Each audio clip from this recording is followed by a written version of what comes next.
when you're making physical contact with someone or something like that, it directs their focus. It does become like misdirection. And yeah, that's the thing. If you're going to take someone's watch off, you're going to do it whilst giving them another sensation to focus on. And that's why they'll put a card in your hand and put your hands together and hold that, and they'll apply pressure. There's something else to losing like $40,000 in a day or something. It's just very...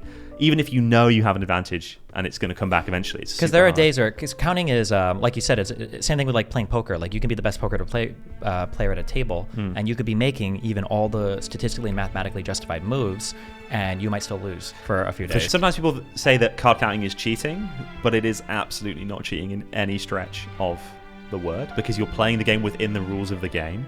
And the whole point of being what we call an advantage player, which is a card counter or other things along those lines, is that you are playing within the laws of the game. The best magic is when you see something and you are like, there is no explanation. Hello, everybody. Welcome to another episode of Bridges. We are joined today by none other than Stephen Bridges, which is iconic, ironic. We love it. You should just live in the studio, actually. This is now my new home. You could become a mascot. Yeah. I will. You are former magician. Yeah. Now you count cards, and you stick it to the man by stealing from... I'm just kidding, not stealing. But you count cards in blackjack. Yeah. That's kind of what your whole YouTube content is about. Yeah. Do you have anything else in your past history that's very interesting and intriguing and we should ask you about? Well, I started off as a magician, and then I was making magic content on YouTube, just doing tricks to camera or doing a little bit of street magic, which is a really difficult niche to actually... Oh, sorry, niche. Do you say niche? We say niche. Thank you. Good. Yeah. You say niche just always? I think... Yeah. Who says well, niche? in the United Niche States... is an American thing. No, they definitely say niche a lot in America. People do that. It feels like a bug. wrong. Sounds Yeah. like a bug. Yeah, no, I was doing magic content, but it's a really tricky niche because it's like your audience capture is just people that want to watch magic for a bit and then they get bored of it and they move on. So I was doing that for a while, and then I was doing street performing. I was busking for a living, doing magic shows in London, which is pretty good. And then, I wanted to start counting cards. I saw a documentary on it, and I was like, I want to do this, but on YouTube and not know what I'm doing. And then I started doing that, and now it's my whole kind of thing. How old were you when you started the street performing? Oh gosh, how old was I? Probably, mid-20s, 25 or something. Yeah. Something we spoke about right before the cameras were rolling is that it feels like for the gambling people, if you're a millennial, you were kind of like in both worlds. For online poker, it was a lot of fun playing. In the mid-2000s, you had all of your poker shows on TV, your Poker After Dark. You were getting your big, your Phil Hellmuths, your Phil Ivies, your Tom Dwans, like all these like new players were coming, your Negranus. They were fun to watch on TV. Everything's cool. And then poker got axed on TV. Yeah, why? Or on the internet, and then it got less popular on TV. Was it because of gambling? It was like, it had to do with payment processing. It What, was for something, the TV stuff? No, not for TV. At first it went off online. So like and then PayPal and Cash App didn't want to be associated? No.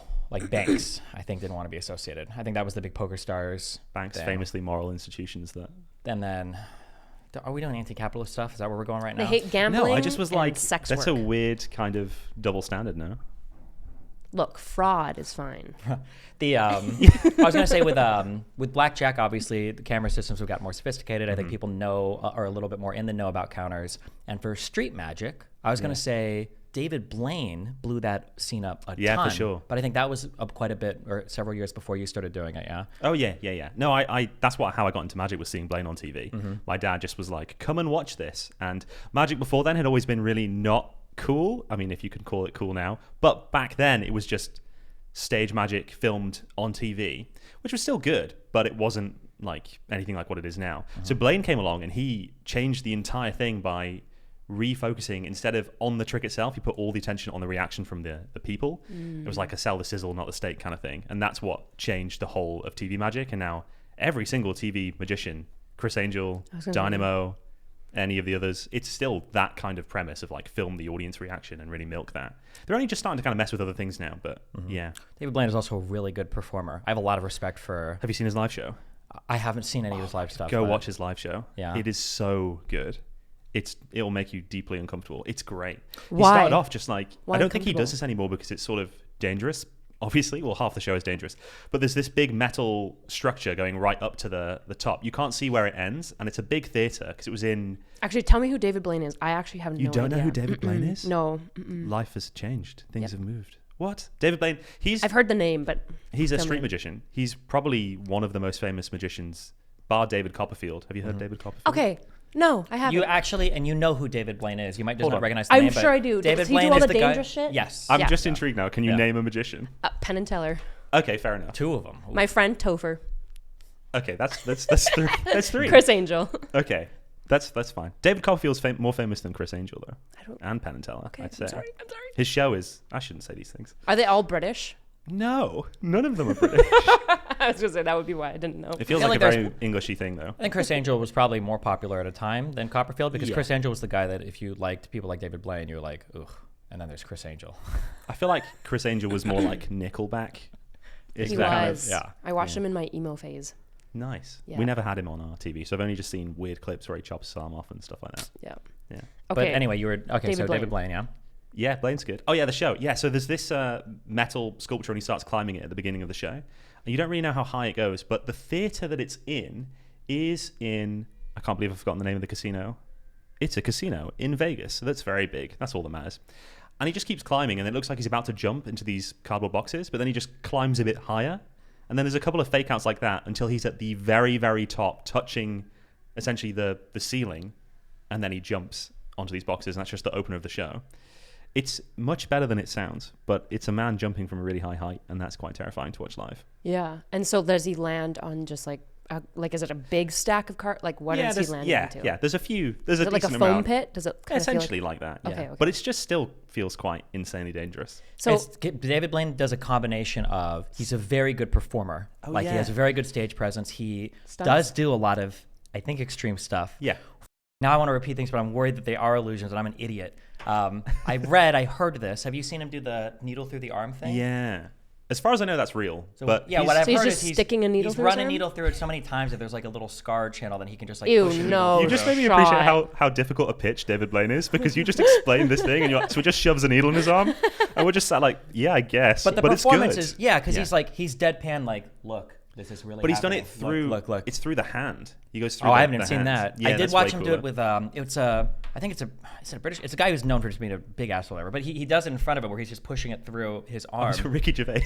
Not Ricky Gervais. That's who I think you're. Okay, fair No, enough. that's not who I'm thinking. I would remember Ricky Gervais. Okay. Was it Gervais actually? It might have been, but it wasn't through the hand. It was through the arm. Okay. maybe Maybe it's it does Chris one Angel. through the hand. He too. sticks needles through things. He sticks needles That's through his thing. things. Good stage performance. He does do a lot of genuinely crazy body extreme. Like does he do stunts essentially? Yes, he He's got a stunt famous guy. for doing stuff like, I'm trying to think of it. the being water in a- bowl?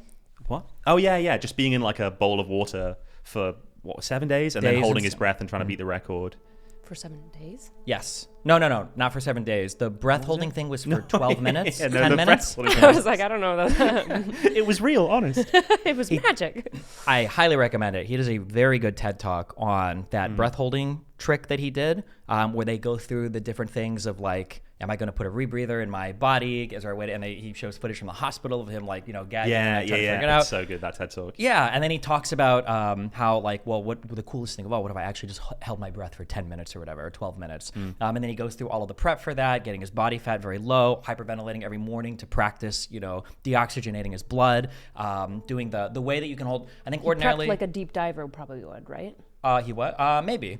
One of the differences for the really long breath holding things, when you're past like 5 or 6 or 7 minutes, they take a breath first, I think, of pure oxygen. Yeah, there's two different ways I think of doing the record, and it's whether or not you breathe in Pure air oxygen, or yeah. just Because if kinda you breathe go in the for it. pure oxygen and then hold your breath, you can Bit Hold easier. it do a lot longer. longer, Yeah. yeah. He gave all of his data when he was pulled out to like a hospital Yeah, for medical yeah, research and yeah. everything, and like he's such a cool, extreme, like in the zone. Like very few people that are good performers that are also like, I respect the craft. Like he's very passionate. It's interesting because magicians hated David Blaine when he came on the scene. They didn't think he had any performance skills because he Because has he- this kind of. Oh, sorry, go ahead. The character is just very like. At first, he was very muted. He literally just talked like, "Hey," and then just do a trick. He's very deadpan. Yeah, incredibly. But that's like part of the performance. It was for him. they crafted him to be like a mysterious kind of guy. Now nowadays that doesn't play as well, and he's kind of been a bit more of a human. But still, his stage show is just him on stage. There's no like setup. It's just him on stage, which makes it feel like you're just watching this crazy guy do insane things. It's a really good show. He also, I think, for the early street magic, like you said, David, if you've ever seen a video on YouTube where a guy's doing a trick and then the cameras on the people, like, oh, like David Blaine started all of that. Yep. But the magic he was doing, the illusions initially were pretty elementary. They weren't like the most sophisticated card tricks, but it was cool watching him do it on the street, picking out what seemed to be random people and then filming the reactions. It's interesting because he sort of got famous being an okay magician that then got massively famous and then became a really top tier magician, which is kind of why magicians didn't like him at first, because they were like, these are relatively simple tricks. Yeah. Why are you the guy? You're not even... Because he did something new. It's also interesting that his performance was the deadpan, but he rather than him being the hype, he was using the crowd to be like the hype and the energy, which is what revolutionized, it sounds like, the industry. It totally changed everything forever. Blaine, very good. Would recommend. Okay. You made a note, I saw. No. I made a note of the deadpan because I wanted to make sure that if we yapped about that. I was for a little intrigued. bit.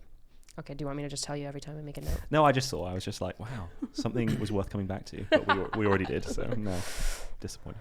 I broke my train of thought. Oh, well, you were inspired by David Blaine. You did some street magic stuff. Yeah. What is the reaction from your family? Did you go to uni? Did you? Yeah, I went to uni. I did a performance degree, so arguably Performance theater, music. It was called Performance for Live and Recorded Media, which it's got a good title. I feel like you can say it was almost about anything. You can just but we did like a bit of radio presenting, a bit of TV presenting stuff, and then like acting, which I was horrifically bad at. I don't know how I survived 3 years having to do any acting. It was awful. But yeah, so I did that and then moved to London because I was originally from like a village in the northeast, and I knew wanting to be a magician, I sort of had to go to a city, and I thought London will have everything. There's never going to be somewhere that I want to go that London doesn't have. So I moved there, and then, I say I moved there. I went and crashed on a friend's sofa and went to every restaurant, high-end restaurants and casinos, funnily enough, to try and get like a job gigging there regularly. And eventually I got a job at the Playboy Club, performing there like 1.5 nights per week. And that was enough to just about be able to afford to gradually go further into my overdraft, but still survive in London. And then I did that for a while.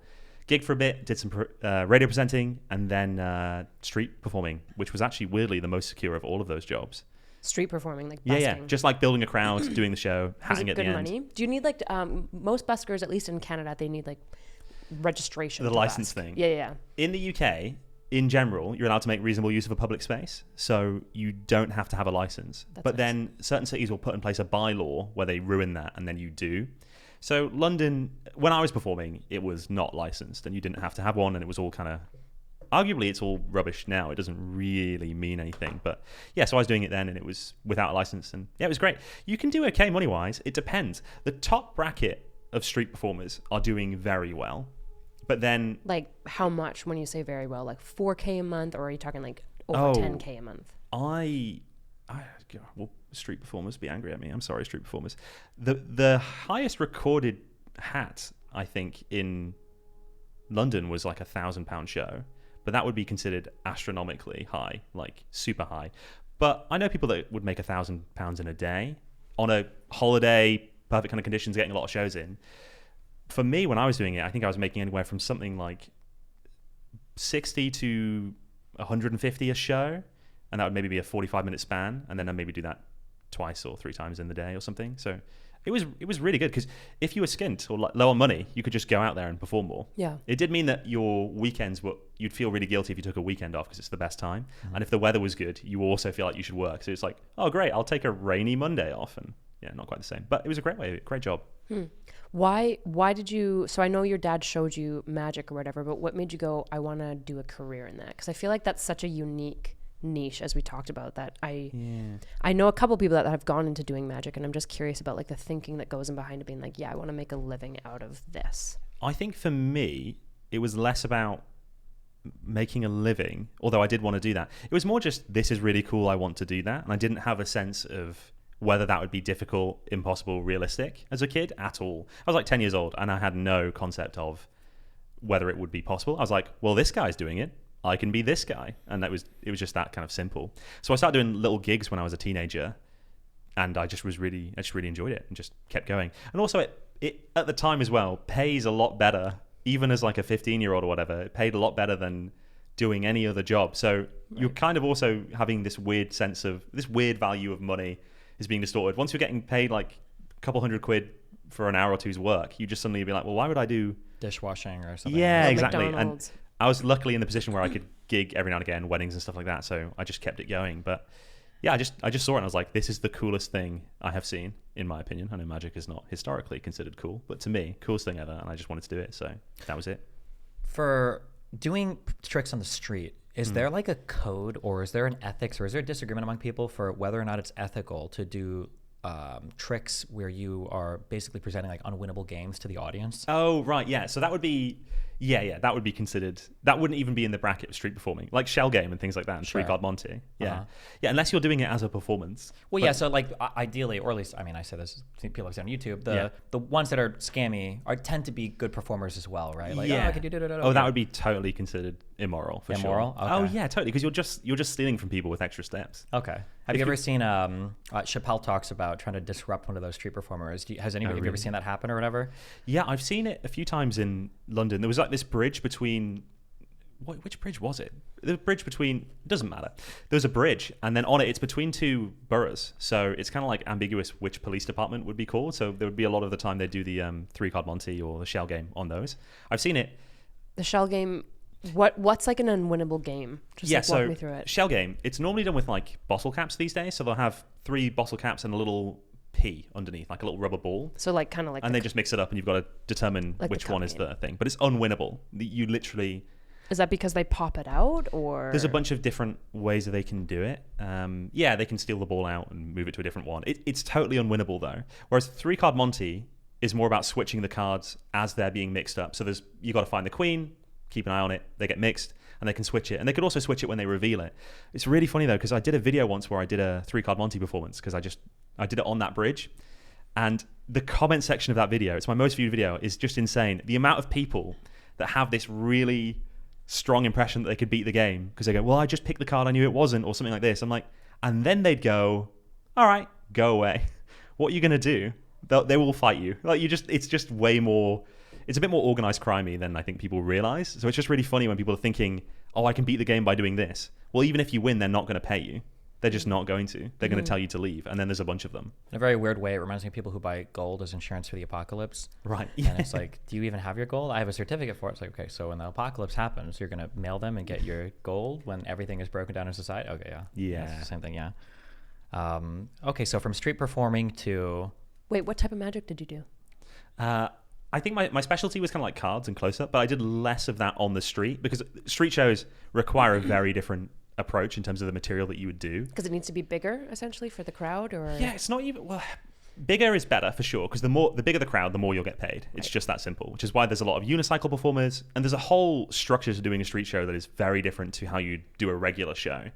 But magic-wise, you just need very simple, what we call direct plots. So just something vanishes, it appears over there. It's not very complicated to follow in terms of what's happening. Because a lot of people don't speak English. If they're in London, they're on holiday. So you need to kind of have something that really works for everybody. Okay, gotcha. Like sleight of hand-based card magic stuff is like what I would specialize in general, but not on the street. Fan-based? What? Wait, what did you say? Slightly what-based? Sleight of hand-based. Oh, sleight of hand-based. Gotcha. How do you train? I feel like sleight of hand is like one of my favorite things, just because it feels. Is it a generalizable skill? Like once you learn how to be sleight of hand, can you do like little? It's really funny. Like, are you gonna be a better pickpocket? Do you have levels in pickpocketing? People say that, and people give like they say loads of comments like, "Oh, good with his hands" or whatever to magicians. But I'm like, guitar players, why are they not getting the same level of credit for dexterity? I feel like we're not the only craft where we have to manipulate objects in a weird way. Yeah, but you have to because the issue is you're not just like a guitar player is manipulating and has dexterous hands, but you're also manipulating like attention. My understanding, I could be wrong, is that it's a lot more psychological. Like sleight of hand, you have to be dexterous, but more importantly, you need to be aware of like where attention is and kind of take advantage of where it's not.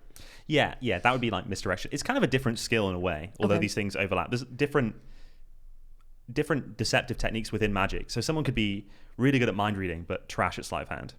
Because you could get through your whole magic career and not know how to do any sleight of hand. I've got a friend that's really good at mind reading stuff, but he can barely shuffle a deck of cards.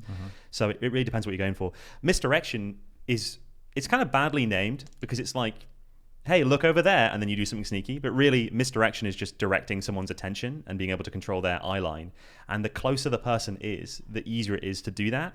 If I did like a card trick or something, and someone's watching this close, it's way more deceptive than if I did the same thing on stage, because there's something about where your eyes can move that you can control a lot. Like when your eyes move from A to B, in that moment they're moving, you can't see anything, and your brain is just guessing what you see. And then you've only got like a focus point about the size of a coin where you can see in detail. So if you look at text, if you look like at a paragraph of text and you stare at one word, you can't really read many words outside of that unless you're moving your eyes. So there's a lot of things like that you can mess with in Magic, and it just becomes very easy to direct where someone's looking and then do things where they're not. Have you seen the gorilla experiment?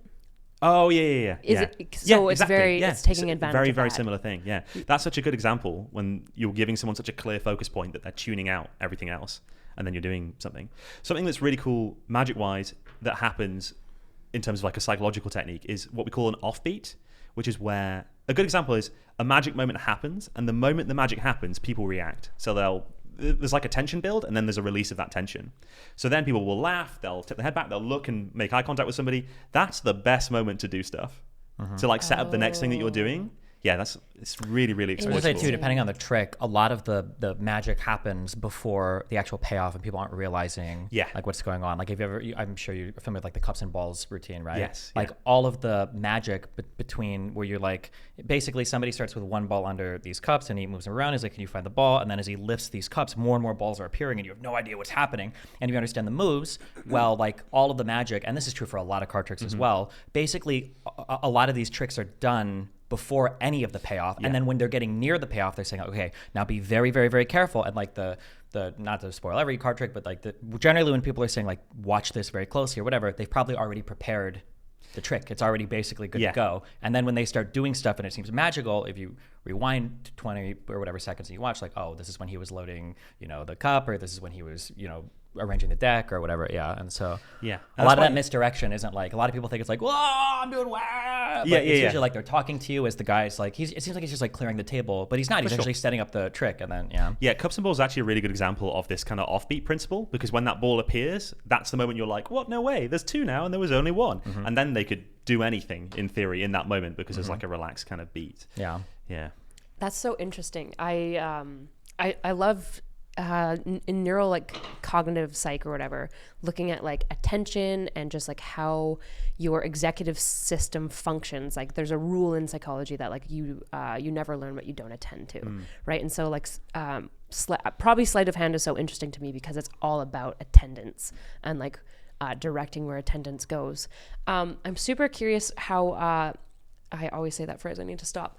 I saw this trick. Andrew Huberman and did a magic trick. Andrew Huberman did a magic trick. No, he managed to convince 1 million. No, I'm just kidding. Sorry, my bad. Managed to convince 6 women that he was dedicated to only them. He had a guy doing magic to him, and the guy kept putting things in his wallet. Who was that? I didn't see this. Avi or Ari. Assy Wind? Yeah, that's probably it. That sounds right. We'll just go with that. It was a very famous sleight of hand guy. Yeah. And I just like the whole time I was watching it, I just like couldn't figure out any moment where he was like touching the wallet. So I'm just curious how do, even like on camera, how do you direct attention in such a way that you can open a wallet, slip a card in, and reclose it? Or is this? No, well, I can. No, it's can you okay. not tell me? Is this tricks of I the can trade? tell you without telling you. I haven't seen it, so I don't know what he's doing. And if it's Assy Wind, he's great. But that for something like TV like that or YouTube, he's going to be designing the trick differently. It's kind of what I was mentioning before about when you're on stage doing a card trick, it becomes way more transparent. It's the same thing on camera. You can't manipulate someone's eye line as well, which is why for most TV street magic, they'll do it through camera shots and cutting between. That allows them to kind of simulate the misdirection. So on there, he's just designing a trick where he doesn't have to slide that card in, because then you could just analyze the video frame by frame and see that moment when that happened. So he'll just be doing something totally different, but I don't know what it is without watching. And if I said what it was, if I even knew, that would be considered very bad. I think for a lot of TV stuff, the answer is probably nowhere near as fascinating or as interesting as you would hope it would be. Because I think a lot of it is probably, I mean, you say staged, but I mean, again, it's part, like all magic is staged. It's not like they're actually like doing magic. So, but I think a lot of that is a lot of prepared ahead of time stuff.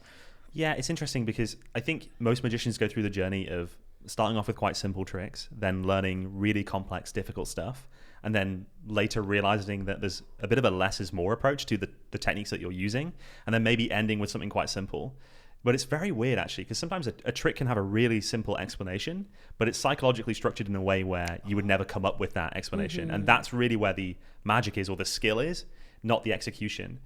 And then, so people find out how it's done, they're disappointed because they don't really appreciate that actually the reason you rule this out as being possible at all is because of the trap that was laid, X, Y, Z.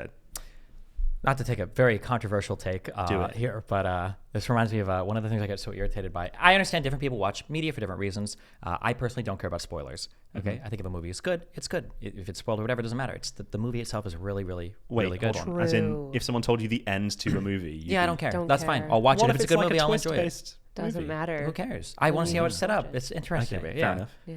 I understand reasonable minds can differ, but yeah, Simple it's minds. disappointing Simple that minds. for Magic there are like 2 or 3 things that you can learn that decode like 95% of tricks on the internet. Like when you understand how people can like draw from a deck and it looks like the top card, but it's not. Or when you understand people like preparing things ahead of time, like you can learn like 2 or 3 things and you're like, oh, okay, I could basically break down like 95% of this trick. But like you said, the act is like where you sell it. And when people go to magic tricks, not to borrow too heavily from the Prestige, but people want to be deceived. You don't go here thinking like, I'm going to decipher this whole goddamn show or whatever. Like you want to go and have a good time. You ever watch Penn and Teller's Fool Me or whatever? Oh yeah, Fool Us, yeah.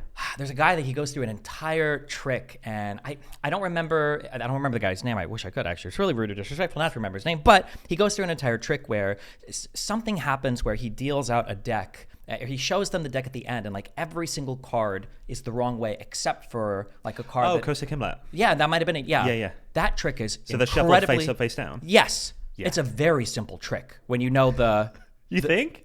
Well, my understanding is there's only one like trick move in terms of how he is arranging the cards basically for what's up and down. So there's only one move you have to learn that's very simple to do, but the performance is so good. And then the payoff at the end is like, oh, that's great. How did he do that? Yeah. But then if you learn it, it shouldn't be like, oh, well, this sucks now. It should be like, what an amazing act built around a pretty simple concept. If we're thinking of the same trick, yeah. Yeah, I think you are thinking of Costa Kimlet when the deck's shuffled face up, face down. I think so. They all at the end are back the right way except the cards that were Yes, shuffled. yeah. That's one of my favorite performances of all time, watching him do that. And as you said, it is about the showmanship because he's so good at building up what we'd call like clarifying the conditions. So a trick is only good if there's no possible explanation, right? So if you don't, let's say you have a genuine, real way of doing that trick that is actually magical, but then you never gave them out the deck to check, so they don't know it's not a trick deck. Well, then it could be, and therefore there's no magic. So he's so good at, in that routine, eliminating all possible conceivable explanations, and then when the magic hits, it just hits so hard. But yeah, I guess in a way that the method for that trick is relatively simple. It actually is a very difficult thing to do. I don't want to go into his thing, but he is incredibly skilled sleight of hand wise, and but what you're saying, the point still stands, is that you can just have a very simple thing. It is a shame that people don't watch magic. It's this weird kind of balance where if people know too much, then they can see through a lot of stuff. Like it's hard to fool a magician with a magic trick. That's why that show is interesting, because once you see a lot of stuff, but you love watching it. That's the interesting thing. Is like, I feel like when I watch a magic show and I go with like my friend who's a magician, I feel like he loves it. Even like I love magic shows and I don't want to know. Like when people are like, do you want to know how? I'm like, don't tell me. I just want it to be magic. But I know that he knows the answers to most of what he's doing, and he loves it because he gets to.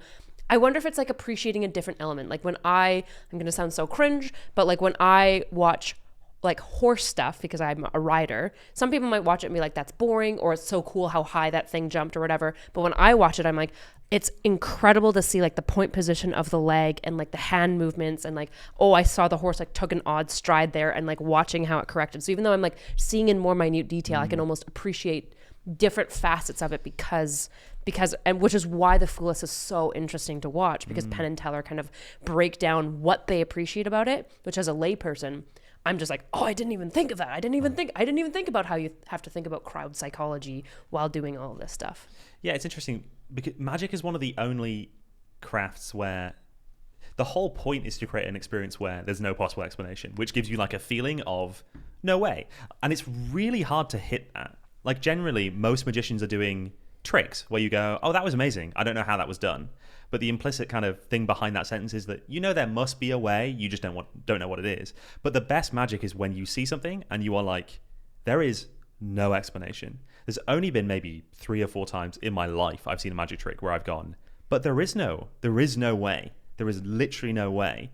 And then that's like such a great feeling. So if you do know how something is done, you can appreciate it from like a craft level and like a design level and a performance level, but you can never have that feeling of that like mystified moment.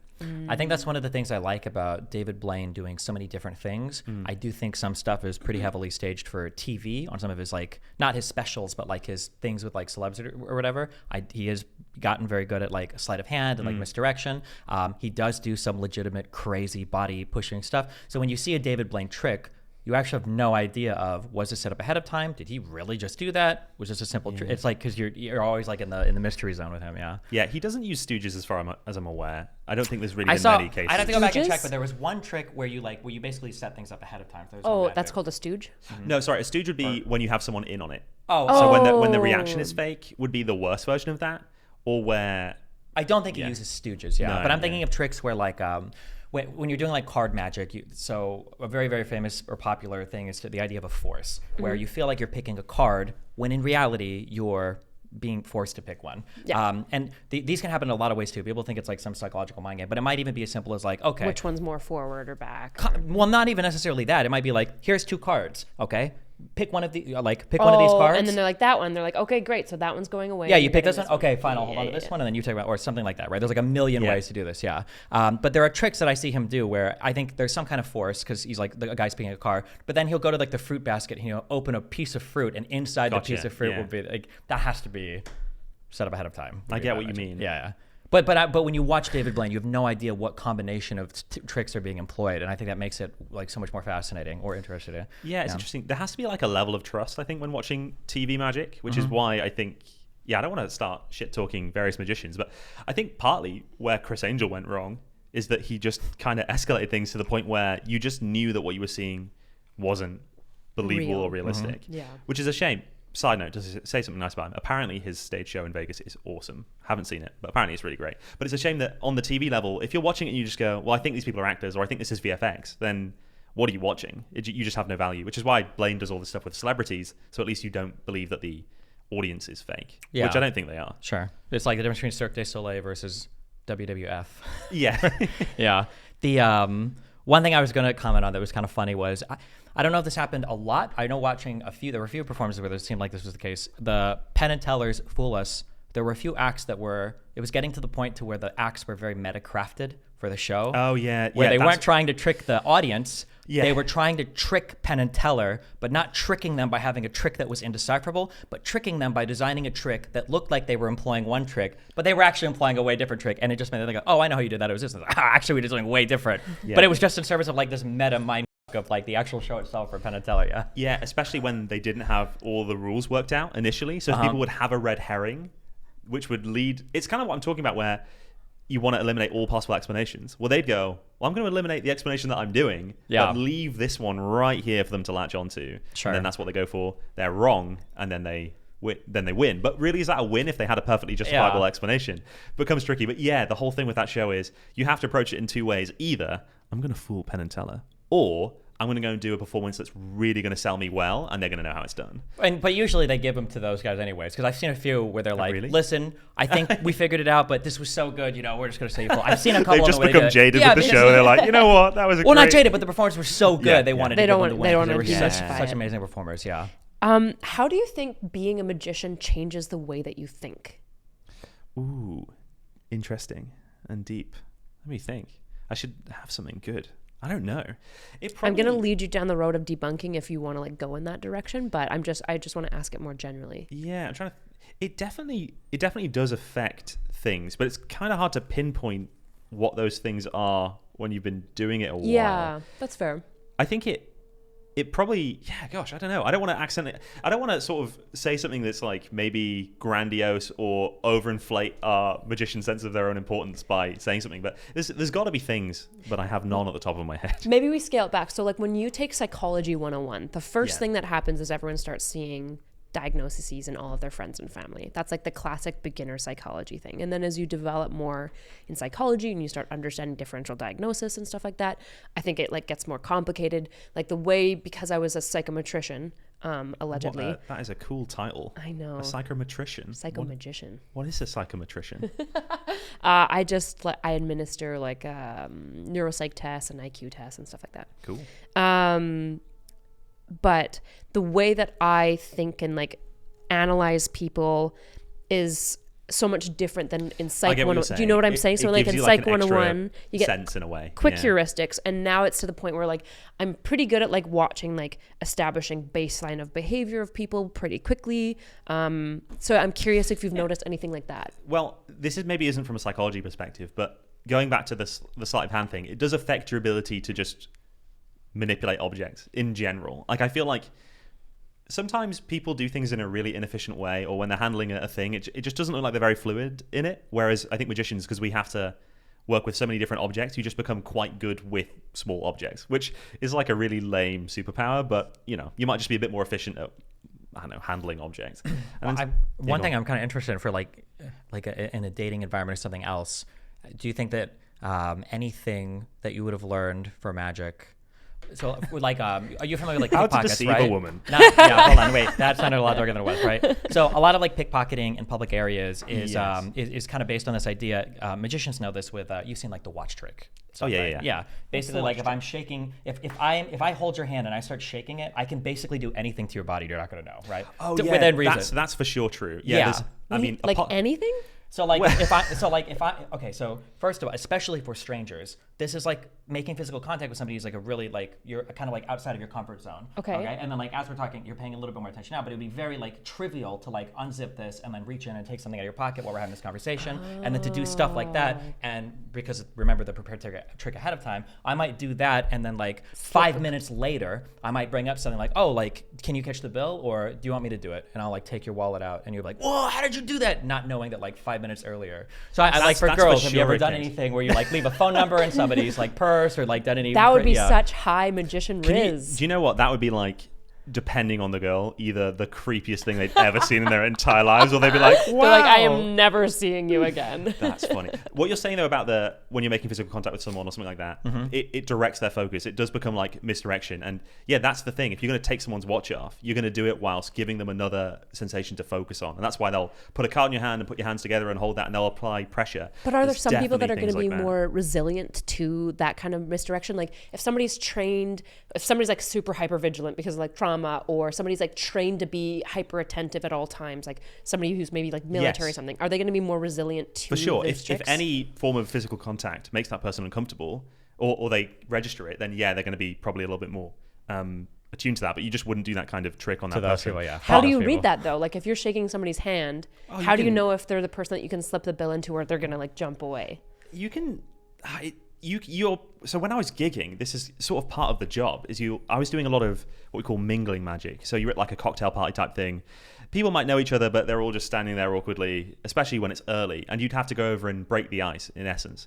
And the thing you have to establish really very quickly is who is playing what role in that group, because occasionally there'll just be somebody that they just being deceived by magic trick is like the most offensive thing to them possible. So it's like their number one mission to make sure that they figure it out. And if they don't, then it's like this huge ego hit and this really weird thing. So you have to learn how to deal with those people. And then certain things you wouldn't want to do on that person. So certain forces, for example, that are based more on psychology, you would avoid like the plague with that kind of a person. So there are things like that where someone is just a bit more disruptive. You can just very quickly gauge where someone's at. If they're wanting to have a good time, if they feel comfortable when you shake their hand and stuff like that, then you just zone in on who you think that. And also, if you're going to nick someone's watch, you are looking at the wrists to see which watch you could steal. And then with enough experience, yeah. So what do you look for when you're saying like what role people play in a group? Like what are cues to you of like, okay, this person probably... This person's going to try to like, you know, find all the things. This person is a mark. They're the best person to do the trick on. It's such a hard thing to actually give you an example of, because it's normally very trick specific. So for example, if I spread out deck cards and I go, take a card, how they approach that will say a lot already. If they just grab the easiest card to get to, then that's normally an indicator that they're just kind of going with the flow. They're not trying to be difficult. If they push through the deck to find the second bottom card and pull it out. You just know that that person may not respond to instructions the same way that somebody else would. So you wouldn't use them in a trick where their participation, like what they do, is very, very key. There's certain tricks where it's like you are trying to, it's not really a nice way of saying it, you're trying to manipulate the spectator into doing very specific actions, and you would avoid that person like the plague for that kind of a thing. But the cool thing about stuff like that is that it's quite adaptable on the spot. So if you start a trick and then you see someone's really awkward when they pick the card and you were going to have them do something quite precise, you just do a different trick and then move on from there. It's many kind of things like that. You learn it through the tricks that you're doing. Gotcha. That's so interesting. I wish it was more applicable to real life, though. I feel like reading people like that would be applicable, though. You know, like figuring out like who's going to be more pushy in a conversation. Like I feel like in business negotiation, I could see that being so beneficial. Of like, okay, which person at this table is going to be like the most intense and like type A and nitpicky? Probably let them talk the most, but also appeal to like maybe like the more chill people to get the buy-in from this third person. You know, I feel like there's tons of applicability. Maybe I'm wrong. There's definitely something about just the egos of the person and learning how to deal with that kind of thing. So if someone's really trying to mess up a trick, you quickly learn the ways that you can stifle that. You either are going to give them a trick where they are the magician sort of thing and they win, or you just have certain jokes that you might make that try and cue them to take it less seriously, or then you might just call them out on it. It depends on the thing and how disruptive they're being. But yeah, it's probably ways to avoid those people. Fuck that. Huh? I just say just avoid those people. We don't need people trying to blow them up. Yeah. But sometimes I did a gig once where it was just all those people. Oh, jeez. It was awful. They were all that guy, and the person booked me for They're all Reddit mods that are going to destroy you. It was horrific. That's where you bring out the Penn and Teller fool us meta tricks. Yeah, you do the very simple prep or the very simple loader or whatever, and they're like, I know you do that. It's like, oh, actually, no. It just becomes this weird fight. Yeah, exactly. A meta fight back and forth. I've noticed, I've tried to get selected for hypnosis like 18 times, and I'm never picked. And it makes me so sad. Wait, you literally just came back from like your 4th treatment. Yeah, that's a bit different. I'm just kidding. What do you know what they're looking for? Not so that I can, like, obviously I'm just not a good candidate for it, but do you know what they're looking for? Is it just like susceptibility? Because hypnosis has always like freaked me out a lot, because I'm just like, there's no way, like when the person starts like doing weird stuff, I'm like, they've got to be in on it. Like there's no way. But I also know that like hypnotic therapy has like some evidence behind it. So I don't know. I'm curious what you think about hypnosis. It's something I dabbled with when I was in high school, which was a weird time to, but yeah, it is for all of us, don't worry. Yeah, it's just like a strange thing to just do like these spontaneous hypnosis things in like the common room or whatever. But I dabbled with it a bit, and it is really strange because when you're doing it, you're kind of questioning how real it is, like how much of it is play acting. So it does vary depending on the person, but there are certain things where you do them and you're just like, I could not fake the reaction they're having. Something I used to, I don't do hypnosis anymore, but something I used to do was you click your fingers, you make someone laugh, and you just increase the amount that they're laughing, and then clap your hands and they stop or something like that. And it's just the degree in which some of these introvert people were laughing was like, I was like, there's no way they're faking this. So it's weird things like that. In a hypnosis show, to answer your question, they're essentially doing like a susceptibility test on everybody in the audience. So they might have everyone put their hands together and then say that their hands are going to get stuck, see whose hands get stuck. And then out of those people, they're going to pick the most responsive people and then bring those on stage and maybe whittle them down a little bit more, because they want people that are really easy to hypnotize. So maybe you're just not that easy to hypnotize. It's not that, it's more of a time thing as opposed to a... Like, you think anyone can get hypnotized? In theory, it requires, from what I understand about it, it requires quite a bit of focus and commitment from the person. So if someone's resisting it, it's just not going to work. There's probably very few exceptions where you can hypnotize someone without them essentially wanting to be hypnotized, consenting implicitly. Yeah, exactly. You have to kind of be, it's maybe like it just seems like quite a combative relationship of how it's set up and talked about normally. It's like you're going to make this person do a thing, where it's probably a little bit more collaborative than that. But okay. Yeah. Gotcha. I also think there's like levels to it as well, where like people can be susceptible to certain actions, but like jumping around on stage, pretending to be a dog and a cat, these are probably stooges. They're never going to be stooges. Never? Ever? Hypnosis? In hypnosis? Ever, because it would be super unviable. So what you're going to do, you're going to tour that hypnosis show, and then every show you're either going to have the same stooges that you pay that come with you, or you're going to get new ones each time, and none of them are going to talk. I feel like it'd be more likely to never. do that than risk pulling up 3 people from the audience and then 2 don't go along with it, and now your entire act is destroyed. But they're pulling up like 15 people and then narrowing those down. You to think like, so? Yeah. Okay. Oh yeah. And there's It's that much never- of like common susceptibility that if you pull up 15, If you'll you- get one you that could- will bark like a dog. You could make the argument that people are play acting, and that would be like a separate discussion. Uh-huh. But what I'm saying is that no hypnosis show that I'm aware of uses stooges ever. Really? It's just not necessary. You'd say that. No, I'm being As a magician. I don't care. I Like, believe you. Screw hypnotists. I don't care. There was this study, actually, you might find this interesting. There's a study that looked at, so we can measure susceptibility to some degree as like a psychological construct.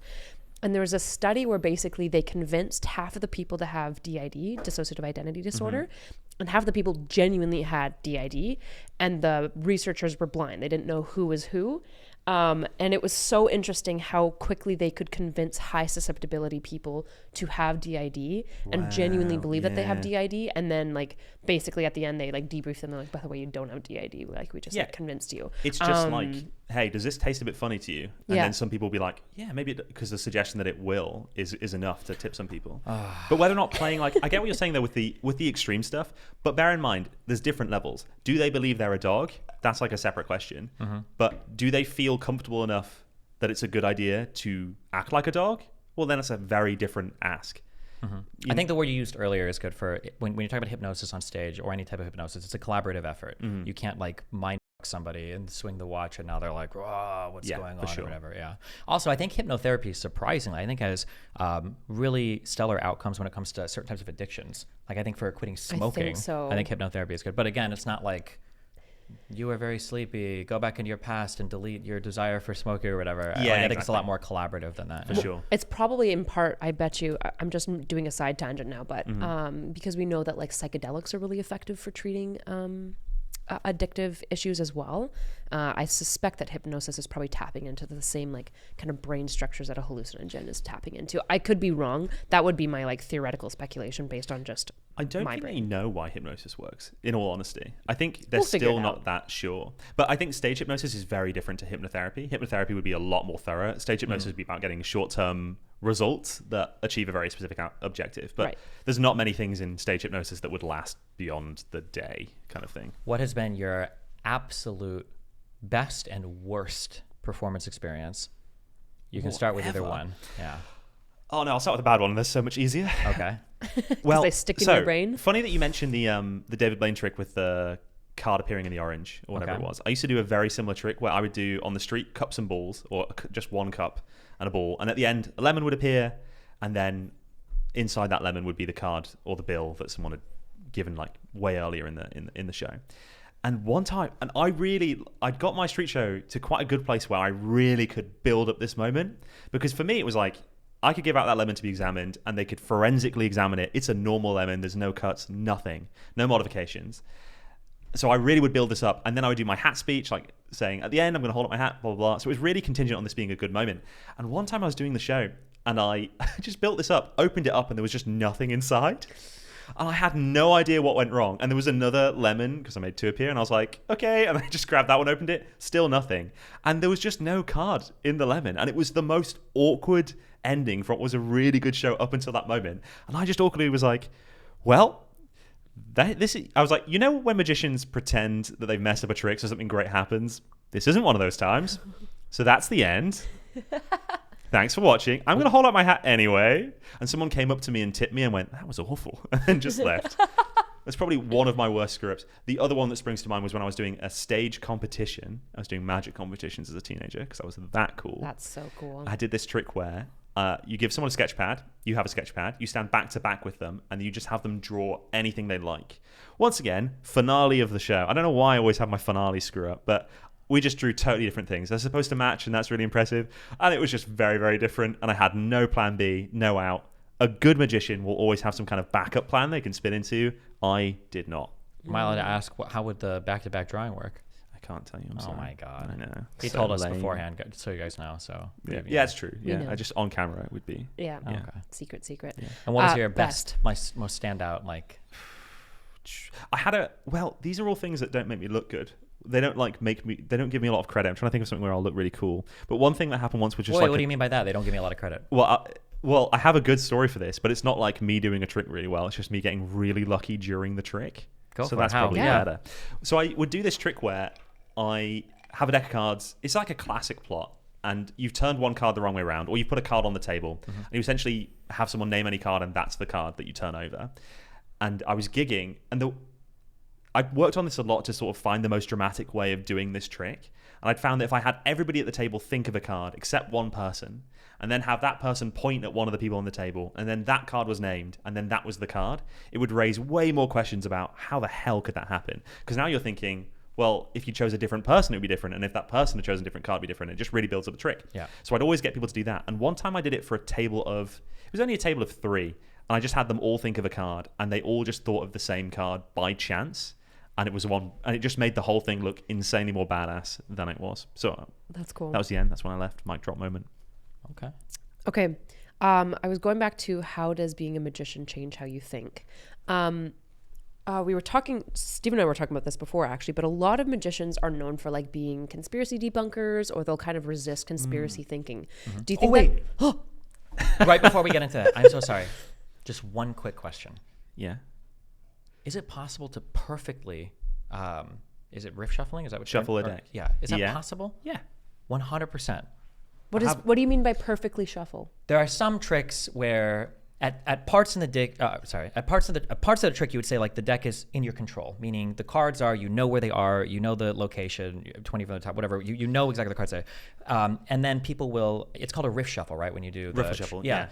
And sometimes people will do this, and the idea is, well, once the magician has done this, now the deck must be out of his control. There's no way he can know. But then I've heard some people say, and I've heard from magician friends different answers from this, but like casual, not like paid for it, that you perfectly shuffle such that if I do a riff shuffle and I've got it's like every other 26 here, 26 here, it's 1 1 1 1 1 1 1 1 1, and it's so the deck is still in your control after doing multiple riff shuffles. That's so crazy. You technically wouldn't do a riffle shuffle. It would look pretty close. But yeah, there's a thing called a Pharaoh shuffle where you can do a perfect shuffle every time. If you do it 8 times. Eight times in a row, and the deck's back in you. Like, does it look order. Like a? Oh, it looks really convincing. It looks like okay. It's not like this action. It's more like you push the cards together, but you'll still have that lovely thing when you. Oh, I wish we had brought a deck of cards. I have one in my bag. It's just like unopened. There's also on that note. I wish I could remember it. Do you know who? Can you name like the top like 3 like best card manipulators of all times? Because if you say his name, I'll remember it. He has a trick that he does on YouTube where he takes a deck and he does a lot of it are false shuffles, but they look good. But he does a thing where he's able to pull like all like ace to king in a suit. Oh, you're thinking of Jason Ledani. No, I don't think so. Damn. That would have been a really great guess. At the end, after he shows these 13 cards, he's able to do it. I think he does a few of just like the basic whatever shuffles. And then he does the deck over, and on all the rest of the suits, the 3 suits are completely in order. I'm going to gaslight you into saying it's Jason Ledani. It's Jason Ledani. You know who he is? No. Do I? Well, why were you so confidently like no? Because I think if you said the name, I feel like I would remember it. Is he really cocky? He's got a very good face look. But he doesn't come off as like a good-looking guy. Well, no, he like a man. That guy's got a face I like. He knows. It's Jason Ledani. Okay, but he's super cocky. It might not be. Ricky J. Oh no, it's not Jason Ledani. It's this it's guy. Not. I don't know if he's incredible. Yeah, Ricky J's great. At the end of this, supposedly he's like one of the best like card manipulator guys. Link that in the. Oh yeah, he'll look like. But after he does all these cute like false shuffles, and I can kind of explain like everything up to this point, because you can identify there's a lot of different card tricks that he utilizes. But then he does. Is that a Pharaoh shuffle? That thing? No, that's just a riffle shuffle. That is a riffle. Yeah. These are so because the thing I'm not sure is if these are real shuffles, and it would suck if it was like a prepared deck. But then when he finishes his whole trick at the end, he comes out here and every single card is in order. Yeah, that's awesome. Ricky J is incredible. Yeah. Is it real? What do you mean? Is it real? It's magic. No. Could you go? Okay. Does he summon the gods? If he was sat there and you were sat here, I don't know why I flipped them around. It'd be the same thing watching it live. Yeah. Okay. It's great. Anyway, it's great. I'm not satisfied. So it's not. When you say is it real, you mean is there any like cuts or anything? Yeah, like I have to go back and watch. I just staging? hope if there's like a deck swap, it makes it much less impressive. No, But no, he's- he did that. He'd do that live. Okay. When he was That's cool. alive. He's That's really cool. he does a show where he's talking to a bunch of guys and he's dealing different poker games and he knows every single card. really, He's really- so he- good. Does he Yeah, use he like a passed lot of away, but he's mnemonics and stuff to like memorize things? Is there a lot of memory mnemonics that go into? I shouldn't say mnemonics because maybe No, you no, guys don't yeah, use there can mnemonics, be. but It's all comes back to that whole. There's different techniques. So if you're, some stuff would require a heck of a lot of mental work, but probably that stuff you wouldn't realize required any mental work, because for it to, it's like a very, so some performers would have exceptionally good memories and that would be utilized, but you wouldn't know they had a good memory. Things like that. right. Yeah, Ricky Jay is very, very good. Okay, sorry. It could have been Jason Ladany. Everyone that knows who Jason Ladany is will be like, yeah, they would have agreed in that moment, just so you know. That All he's my- a good card guy. They would have just thought you were talking about Jason Ladany. Oh. And I'm All my just gonna die on this hill poker, now. gambling, magic, all of it is like 15 years old. So if this guy is new at all, then I have no idea. Yeah, he's very big on like short form stuff, but he's a very cocky performance style, and he just basically does challenges where people are like, "Can you shuffle the cards so that the 3 of spades is the 28th position?" And then he just does these things. But he's insanely good, and I don't know how half the stuff he does is even Okay. more. Yeah. Yeah, because I can't tell if it's part of the trick or not. But when Ricky Jay will be dealing things, he'll be like, "This is like 28 down, 32 up, blah blah blah." Like he's like calling out things, and I don't know if he's. But I've seen him do live shows where he's dealing like multiple hands to multiple people, knowing where every single card is going. And I don't think there's a trick there. I think he's legitimately really really good at keeping track of the.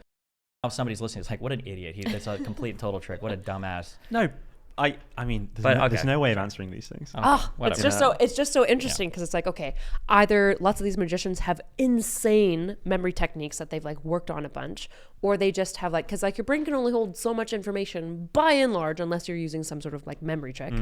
So when you're talking about like knowing 26 cards, like your top 26 cards, my brain goes, okay, that's got to be a memory trick. It's got to be some sort of mnemonic, or like what is it called, like the locust thing, where you like walk through your home and you have like things placed around. That's done for card memorization. You have a person, an action, and an object, in, like with each card, and then that you can basically tell a story with. So you take But also famously, I believe that people that are really high at their craft, and I know it's true in chess, and I know it's true in poker, have almost like an encyclopedic memory for chess players. It'll be positions on the board where they will be able to like this is where every single piece was. They'll be able to recognize it. And poker players too will be able to 2 weeks ago, like he opened for this It's bet. mad, isn't it? The chess thing is crazy because like some of Yeah. the top level chess players, they could just play a game of chess with you without a board. It's just mad that Yeah. they can do that. And Yeah. Well, kind like of, but what's- also when you develop like a certain level of familiarity with it, like I know for a fact that you could go online and I'm sure you could play 24 tables of perfect blackjack. Without even I thinking hope so. about it. Maybe Yeah. more, right? Because you can look at it and in 200 milliseconds now, this is the move, this is the move, boom, boom, boom, boom, boom. Yeah. Yeah, you don't really think about. It should be reactionary. Like it's so ingrained. Yeah. Okay. Okay, debunking. Do you think that being a magician and maybe like delving into the world of deception and sleight of hand makes people more resilient to things like conspiratorial thinking or anything? Because things can be like, there's no way this happens, and a magician goes, there probably is an explanation. It definitely helps for anything where you've got some kind of like the religious people that it's like more of an American thing where they'll do miracles. That kind of stuff would just be so transparent to magicians or mediums, psychic mediums as well. It's like, it's just so painfully obvious. Have you seen the I forget which televangelist does this, but they like pull out like gems out of people's mouths? What the hell? I mean, that It's got to be just Stooges or something it'll like that. be so it'll be so simple. Yeah, all that stuff that you'd see through that very, very easily. And I guess scams as well, because there's, I guess, techniques to deception, and then you would see those map out. Sometimes twists in shows, because it's like a similar structure in a way when you're doing a magic trick or when you're trying to write a show with a twist, I guess, maybe. What do you think about like social media? So like, for example, the hurricanes just happened and there's like rampant conspiracy theories. When you like read social media, I'm curious if you think about a single statement differently than maybe somebody else does. And I'm curious, what are like the thought checks that you start doing when you get hit with like a one-line bit of information? Interesting. I wonder if there is... I mean, once again, the cool answer would be to say, oh yeah, being a magician really refines my ability to see through bullshit in all areas of my life. But the thing about a magic trick is you can fool a magician if you are writing something that's designed to fool them. So I don't know if I'm more immune to disinformation on the internet than the average person. If I'm being totally honest, that's not like a very sexy answer, but that's probably thing true. Is really annoying is when it comes to physical training, even like human bodies are very specific to what they train. That's why like farmer strength, like a guy can do things that a guy in the gym necessarily or can't necessarily, because they train and your body's like very specific to the actions. I feel like sometimes when it comes to misinformation or conspiracy stuff, you can also be very specific in a way that wouldn't seem to be the case. One of the most unbelievable demonstrations I've seen of this, hopefully I'm not stumbling on stuff that you actually believe. One of the most unbelievable things I've seen of this is Joe Rogan and Matt Walsh are having a conversation. And Joe Rogan lays out this perfectly valid and coherent epistemic debunking of flat Earth, I think, right? Yeah. He's like, flat. Have you seen this clip? Yeah. So for the audience, like, he's like, flat Earth, how stupid, right? Like, what would even be the point? All of these countries would have to be involved in it. All these different people. It would be like so far reaching. Like, you're lying so much. Like, nobody would, like, how is it even possible? And Matt Walsh was like, yeah, obviously it's dumb. And Matt Walsh was like, yeah, like, you know, like people don't believe we went to the moon. And then all of a sudden Joe Rogan completely. Well, hold on now. Yeah. And it's like, wait a second, but that whole thought process that you just used about the flat Earth, that would apply 100% to the moon landing stuff too. Maybe even more, because other people could see in space and see where the moon landing was. Like, but it just completely flips off. So, there's sometimes people I see, like along the vein of your question, like, oh, you're so equipped for misinformation. And then they're like, no, actually, this is just my job. And once I'm gone, I don't give. Yeah. I would love to say that magicians have all this like applicable knowledge that applies to so many things, but I imagine it's a lot more limited to the actual craft than we would like to I'm think. sure it is. I was just wondering, like, if there's, I always like trying to pull little metacognitions from every kind of like field of expert that we talk to, because everyone's got a few like little mental tricks that they use to correct themselves. Like scientists have a number of like, you've got some classics like correlation doesn't equal causation, extraordinary claims require extraordinary evidence. So I was just curious if magicians have any like little metacognitions that they have to kind of like check themselves and how they think about things, or things that kind of like distill, but maybe not. Maybe I'm just not that good at magic, you know? Yeah. I'm unsure. That's why you went into card counting instead. Exactly, right? Yeah. Yeah, it's a tough one, because another magician sat here might have a very different answer, but I just don't want to like say a thing that I don't know if is quite true just because it sounds good. This is ubiquitous to magicians, and all every magicians magician's are like, no. Okay, here's a good example of this is that magicians tend to sometimes say shit like, oh, we're really good at reading people, or like really good at telling if someone's lying. And it's just so not true. Like it's just a weird thing where particularly mind reading magicians will often really overinflate their sense of being able to read a person, when it's like a lot of the time they might just be doing magic tricks, but then they're building up this perception of themselves where they're like incredibly good at gauging someone's character, whereas most people suck at telling if someone's lying, and I don't think magicians are any better. Or they're not aware that the environment that they're in is conducive to people who are kind of a little bit more willing to go along.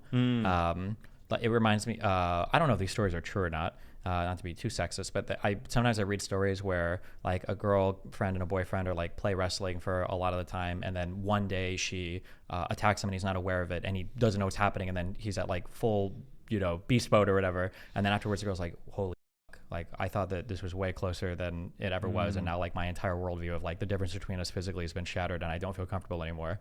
I wonder if a similar thing happens where a guy's like, I can read people really well. I do cold reading for like seances or communicating with the dead. And it's like, no, this person just really wanted to talk to their dead mom and they thought they could do it through you, so they were willing to play along. That doesn't mean that you can read people's minds when it comes to like guessing their social security number. Exactly. Dare I say, maybe magicians have an overconfidence in their ability to do these things, which actually makes them like worse. Maybe.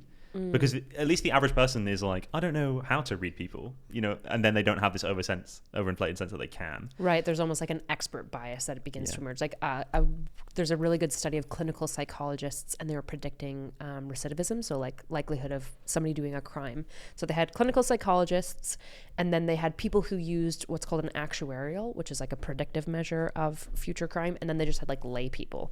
And all the clinical psychologists, their confidence on recidivism was super high. guy. They're like, I definitely know if this guy is or isn't going to, and they performed like as bad or worse than lay people. Isn't right? it the And same you're with like, oh FBI my gosh, people or something? Like telling if someone's lying. They think they're really good at it, but they're just like, you might as well throw darts at a dartboard. I think it would depend on. I know for interrogations they do really good work, but that's because once you can entertain somebody in an extended conversation, you can start to figure out a lot. It also might be in a very specific environment. They're really good at this specific thing, if that makes sense. Yeah, like a conversation in a room where someone's being interrogated, they might be excellent at. Yeah, but and if you have regular like some piece of information as well that you can leverage against them. But also, I think intuitively we know as well that you can read people. If you have like a child, you know when your kid is lying always. Or if you got a mom or dad or like a girl. Like I know that for mom and dad, I distinctly remember this. It might even be PTSD. My parents never beat me or anything. But like you could tell. Good disclaimer. You could tell from the sound of the footsteps. It's like, it's mom. She's mad because she's moving fast. It's not heavy enough to be dad, and she's coming right to my. I'm going to be in trouble for something, right? You just know it, right? And that's like psychic shit, right? How the yeah. So I'm sure to some extent it's true, but like the idea people dramatically overestimate. I'm sure you've heard there's so many stupid ones for poker where it's like you see the neck throbbing and you know that means they have a bluff. Stupid. It's all about like establishing baselines anyways, right? Like the only way to read people is to know what they're like generally, and then you like read their reaction based on the variance from the baseline, right? Which is why like a good therapist, for example, will eventually be able to tell when their client is like maybe withholding something or whatnot, but that's because they know what their baseline, they know what it looks like when they're sad, and they're able to be like, I can see little indications of your personal expression of sadness that you're maybe trying to like shield me from or something. Can we still make money? Can you make money counting cards in a casino still? Is that possible on your own without a friend helping you? For sure. Yeah, absolutely. If anything, team play maybe has this issue now. Team play is where... So the thing about counting is that what gives you away is that you're often betting a small amount of money when the count is low and then betting a large amount of money when the count is high. And that difference between the smallest bet and the top bet is a thing that you can almost never get away from, because that is the thing which makes you money. You have to be betting low when you don't have an advantage, and then betting as high as you can when you do have an advantage. When you say count is low, that must be like beginning of the deck where you don't know what are these two terms maybe I should mean? give like a super breezy crash course in what counting is. Yes. In essence, blackjack is a game where if you get a picture card and an ace, so let's say you bet $100. Gosh, it's such a hard thing to like begin of deciding where to explain. Okay, I've got a very simple thing. Okay. Let's say you bet $100 on blackjack and then you win the hand against the dealer. You get paid $100. So you get like an even payment. But if you get a blackjack, you get paid 3 to 2 or 1.5 times your bet. So instead of that $100, you get like a little bonus 50 on top, so 150. So if you imagine a situation where we just had a deck of cards that was only tens and aces and we played back and forth, sometimes you'd get blackjack, sometimes the dealer would get blackjack. When the dealer does, you just lose your initial $100 bet. But when you get it, you get the $150. So if we just played that game all day long, you'd make a killing because you'd be making money off these blackjacks. That is where the edge comes from in counting cards. We're keeping track of the low cards and the high cards to know when the ratio of high cards is tipping in our favor, and then we're betting more money. And that is basically it. Gotcha. And so I'm going to be super rudimentary. Blackjack is about getting to 21, right? The total. Yeah, you've got to get 21? closer to 21 than the dealer without going over. Okay, so the dealer has a hand and you have a hand, and the goal is to basically be as close to 21 as possible. And then if how does like a game end to know who has blackjack? Basically, do you just call it? Does the player get to call it? So you'll get your first 2 cards, and then you can ask for more cards. And every time you take a card, there's a risk of you busting, but your hand gets better if you don't. And then when it's the dealer's turn, they have to keep drawing cards until they have 17 or higher. That's the rule. Generally, that's soft 17, right? That's the standard. Exactly. Yeah. Some will be a little different. Well, yeah, we're getting into the rules, the difference rules. But the basics are, that. So, that's essentially how it's played. And there's a bunch so of... you can call it at any time, basically. Yeah, as you the player. can stop asking for cards at any point you want. And if you have a 20... it. Well, that just ends your play, your action. Then it would be the next player. And it goes along until everybody at the table's taken their turn. Then the dealer takes their turn. And then they'll draw cards to 17 or higher or bust. And then whoever's total is higher wins, and then they'll pay you out. So the dealer is never making a decision. They are playing through a script. Okay. The same way every single time. Yeah, we're trying to figure out if the dealers can vary. Yeah, there's no like trying to read the dealer. Well, not really. really. Do they just go up to 17? Like when you play against a casino dealer, are they just drawing and going until 17 and over, and then they stop always? Yeah. Oh, yeah, yeah. There's no variation in what they're allowed to do regarding that. Gotcha. And sometimes when you have aces, because aces can be 1 or they can be 11. So if you have like soft 17, certain rules as you're saying are like they're going to be different. Oh, they have to keep drawing on soft 17, or they don't have to keep drawing on soft 17. But in general, 17, and then they have to stop. Okay, gotcha. And then if you play like perfect blackjack, meaning for every card in front of you and in front of the dealer, there is a mathematically ideal set of moves. The odds will be, I think it's 50.5 to 49.5. So basically for every $100 you play, you should be losing $1. Basically, Exactly. if you play mathematically perfect, assuming that you have no idea which card is coming out next. But Yeah. the Assuming idea you're of- not counting, basically. Yeah, because you don't know what card is coming out next. But the idea of counting is, probabilistically, there's a slightly higher chance of a certain type of card, of a face card coming out. And if you know, because the odds are already so close, if you play perfectly, right, 49.5 Yes. to 50.5, if you know a little bit about what card is coming out next, or a slightly higher chance, then you can vary the bet sizing to bet bigger when you think you have an edge. Yes, basically. that's exactly it. Blackjack must be like probably one of the highest percentages of the, like, I feel like the 49 to 50 is so, like, I feel like when you pull a thing, the chance of you winning is way lower than 49.5 or something like that. Or am I wrong? All casino odds are actually, I want to say theoretical payback on slots is even 90 to 95%. Is it? No shot. I think it's pretty high, but people, it's volume. They churn through so many people by playing games. And for blackjack, not everybody plays mathematically perfect blackjack either, right? Oh, yeah, exactly. They get a much bigger edge because people are not playing close to perfect basic strategy. It's not a thing that is very intuitable. Like, a lot of the moves are like, well, this doesn't really make a lot of sense until I don't even know why some of the things are correct. I just know that they are. Yeah. But yeah, I think maybe Baccarat maybe has better odds. I actually don't know much about other games, to be honest. I'm very Is Baccarat blackjack. the one with the ball and? No, it's another card-based game. Oh, but if okay, I tried to explain it now, I would, It's okay, I yeah, would you don't fail have to. miserably. All I know about Baccarat is that's what all the Vietnamese played at the casino that I worked at. It's very popular, yeah. I know, yeah. Yeah, so blackjack's got like a very good, very low house edge, but it depends on the rules, right? You're speaking of like a decent quality game, but if they change some of the rules, it can be worse, just way worse for the player. So then you do team playing. So what's the thinking in bringing somebody? Because when you watch your videos, you've got a couple of friends. It seems like you guys all go around together. Okay, yeah, this kind of comes back to the main flaw with card counting, or the way that we get caught in general, is that sometimes we're betting like $25 a hand, and sometimes we're betting 2 hands of 1,000 or whatever it's going to be.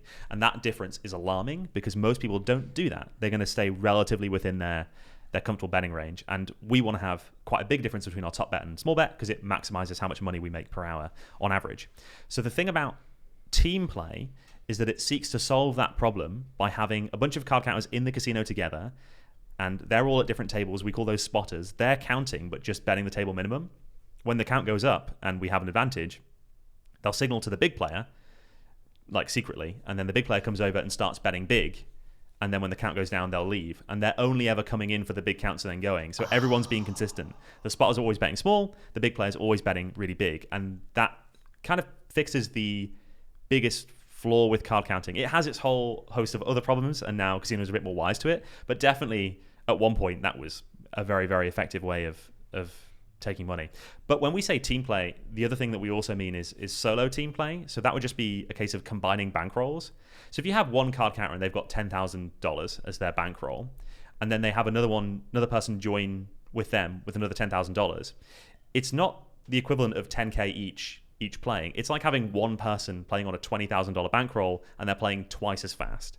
So blackjack, given that it's a very, very small edge, even when you have an advantage, it's very volatile, and it takes you hundreds of hours or even thousands of hours to be close to guaranteed to be winning. So the more money you have, the bigger you can afford to bet without it being too risky. And also, the more players you have, the quicker you can get to that long run number and be likely to be up. So when we play on a team, partly it's just because it's way more fun when you're all in it together. And card counting can be super lonely and really quite depressing. There's something else to losing like $40,000 in a day or something. It's just very, even if you know you have an advantage and it's going to come back eventually. Because there are days where, because counting is, like you said, it's same thing with like playing poker. Like you can be the best poker player at a table, and you could be making even all the statistically and mathematically justified moves, and you might still lose for a few days. For sure. You might have like a bad run, and you're supposed to be bankrolled, 5x, 10x, whatever your buy-in is to survive the volatility. Yeah, that's exactly it. But it's crazy how bad those losing streaks can be sometimes on a game with such a tiny margin, which I guess is why it makes maybe entertaining content in a way, because there's quite a lot of a roller coaster to it. But we had someone on our team my teammate Syntax, who lost $40,000 once in a session, which is just not great in like a couple hours, and it's just those kind of things are awful. How you guys determine if you're bankrolled with somebody else that they're not f***ing up? Yeah. This is like the biggest thing about the two things, like how do you know they're playing well and how do you know they're not stealing from you? Or that, yeah. Those are the two really big things. And I'm trying to think about what I can say regarding the stealing thing. There's little things that I have in place that would make it less likely that would be happening, but saying those things would make them not work. But with the playing, we'll just test each other out regularly. So if we're doing a trip, we'll all meet up and then we will assess someone's game. And you can just objectively get where their game's at. If you deal a shoe to somebody and at the end you go, what's the count when there's a couple of cards left? They're either going to be right or they're going to be wrong. Sure, but I'm thinking more insidiously, a guy shows up and at the end of the day is like, I didn't make anything. And he says like, because I think they can reset the shoe whenever they want, right? They don't have to follow a set of rules. And let's say they say that, well, this dealer, he reshuffled so much that I could never get a good count, and then that was it. But they're just like stealing. What do you mean by reset the shoe? Like they could just shuffle the shoe at any point? Or? So generally in blackjack, I'm explaining for the audience. I know you know this, right? Yeah. For blackjack, they'll use anywhere from, 6 to how many decks? Yeah, up to 8. Up to 8 decks, okay. So generally, the better you want them to deal ideally to the very last card. Oh, I get what you're saying. But generally, they'll reshuffle, they'll reset the shoe after going through a couple decks for how many decks. Yes. Right. And I imagine that if you think you have a counter now, you just kick them out. But if for whatever reason you can reset the shoe, you can reshuffle after like 2 decks or 1 deck instead of going through more, which would make it harder to get like a favorable count, right? So we call that penetration, and it's just like how many decks of cards they deal before shuffling. So they'll put the little plastic card in that shoe, and the further it is to the back, as you said, the better it is for us by like quite a big margin. Like that affects our risk, our hourly rate. It's one of the most important metrics that we're looking for. Searching like when researching the games around here, it's like the first thing I'm looking at is like what's the pen on these various games. Sure. Is that a set thing? I thought that the dealer had a lot of leeway. Depends there. on the casino. Sometimes they have a notch. So it sounds like they put in something. The dealer has, like you said, a plastic card that will cue them when they want to reshuffle. When that plastic card comes out, that's when they shuffle. Oh, and you're tracking that to be like how many decks do they go through before? Because you want them to go through more decks. Exactly. Gotcha. So we want them to deal, as many as physically possible. Obviously, we don't want them to run out of cards because that would be a whole other problem. But yeah, we want them to deal as many as we can. So that's one of the things that we are scouting for. At different casinos, it varies, right? So the dealers may have been told, put a deck from the back or 2 decks from the back or whatever, but it will vary. So we might still check out different dealers and see where they're eyeballing it. Some casinos, they'll have like notched pen. So there'll be a little groove in the shoe. And then when they line up the cards, it goes in roughly pretty much the exact same place every time and things like that. But I forget what the heart of the question was. Oh yeah, does that like affect things? I was gonna say I guess I don't know if this is just my casino or if I'm making things up, but I feel like the dealers had a great deal of discretion. Right. Yeah. Like if the players were doing well at a table and they don't think there's counters, they're like, we're not gonna reshuffle, we're just gonna keep going or whatever. Yeah. It would be wild for a dealer to take that kind of action themselves. Okay. It would be super wild. The dealer would have to know that they were counting and also dislike the counter. But a dealer doesn't care if you're counting the vast majority of the time. Some dealers will. They'll take it like personally, but they don't. They generally do not care. Are they supposed to keep track of you? Like, don't they try to like engage in conversation and they're supposed to set them to pit boss or whatever if they feel like there's an advantage player or? I mean, at some casino, it varies a bit depending on the casino. Some casinos, yes. In general, the buck stops with surveillance to check who's counting. Okay. The pit boss could also have some kind of responsibility, or more likely, if they're suspicious, they might call surveillance and try and speed up the job a bit or draw their attention. Because surveillance are super busy. They're doing a hell of a lot more than just trying to catch card counters. Yeah.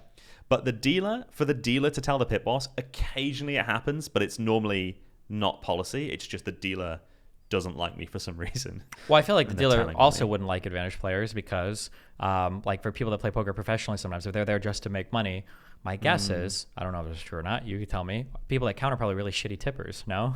Yes. So people who tip at casinos when you go to a casino, you're there to have fun. And you'll see this happen where somebody will come in day after day after day, they lose, and then one day they hit it big, and you've got your 95% theoretical payback. You hit it big, and they'll probably give a quarter of their winnings back to tips to servers, to wait staff, to the dealer. A guy will hit $1,000, be like, have a $50 tip. He'll throw it to the dealer or whatever. But like you said, the only thing that matters when you're counting or playing for slight edges is volume. And if you're tipping every time you win, you're eating into your profits like brutally there. So I imagine, you guys are really bad tippers. The issue with tipping from a card counter's perspective is, let's say that I'm playing in like a high limit room where I'm betting, $100 minimum or whatever to make $300 an hour or whatever it's going to be.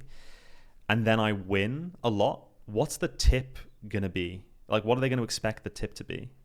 It's probably going to be quite a significant chunk of my what we call expected value. So if I win 10 grand at that table, that doesn't mean I've won 10 grand in a card count perspective. Lost. That means that my AV, actual value, for this session was 10K, but my EV that I generated might have been $300. So I know that eventually that graph will come back down or level out. So I don't think of that as a 10K. Well, you kind of think of it as a 10K win, but really it's a law of long term, right? Mm-hmm. Long game. If you're gambling and you lose $1,000 on 6 days, and then on the 7th day you win $7,000, right? You have this EV of like $1,000. I don't know if I said days right, but like $1,000 a week is about your expected winnings. So if you have a single payout that's $7,000, in the back of your mind you're like, okay, well this is I'm just hitting my variance. But the dealer is going to perceive it as, this guy just won 10 grand or 7 grand, and he's tipping.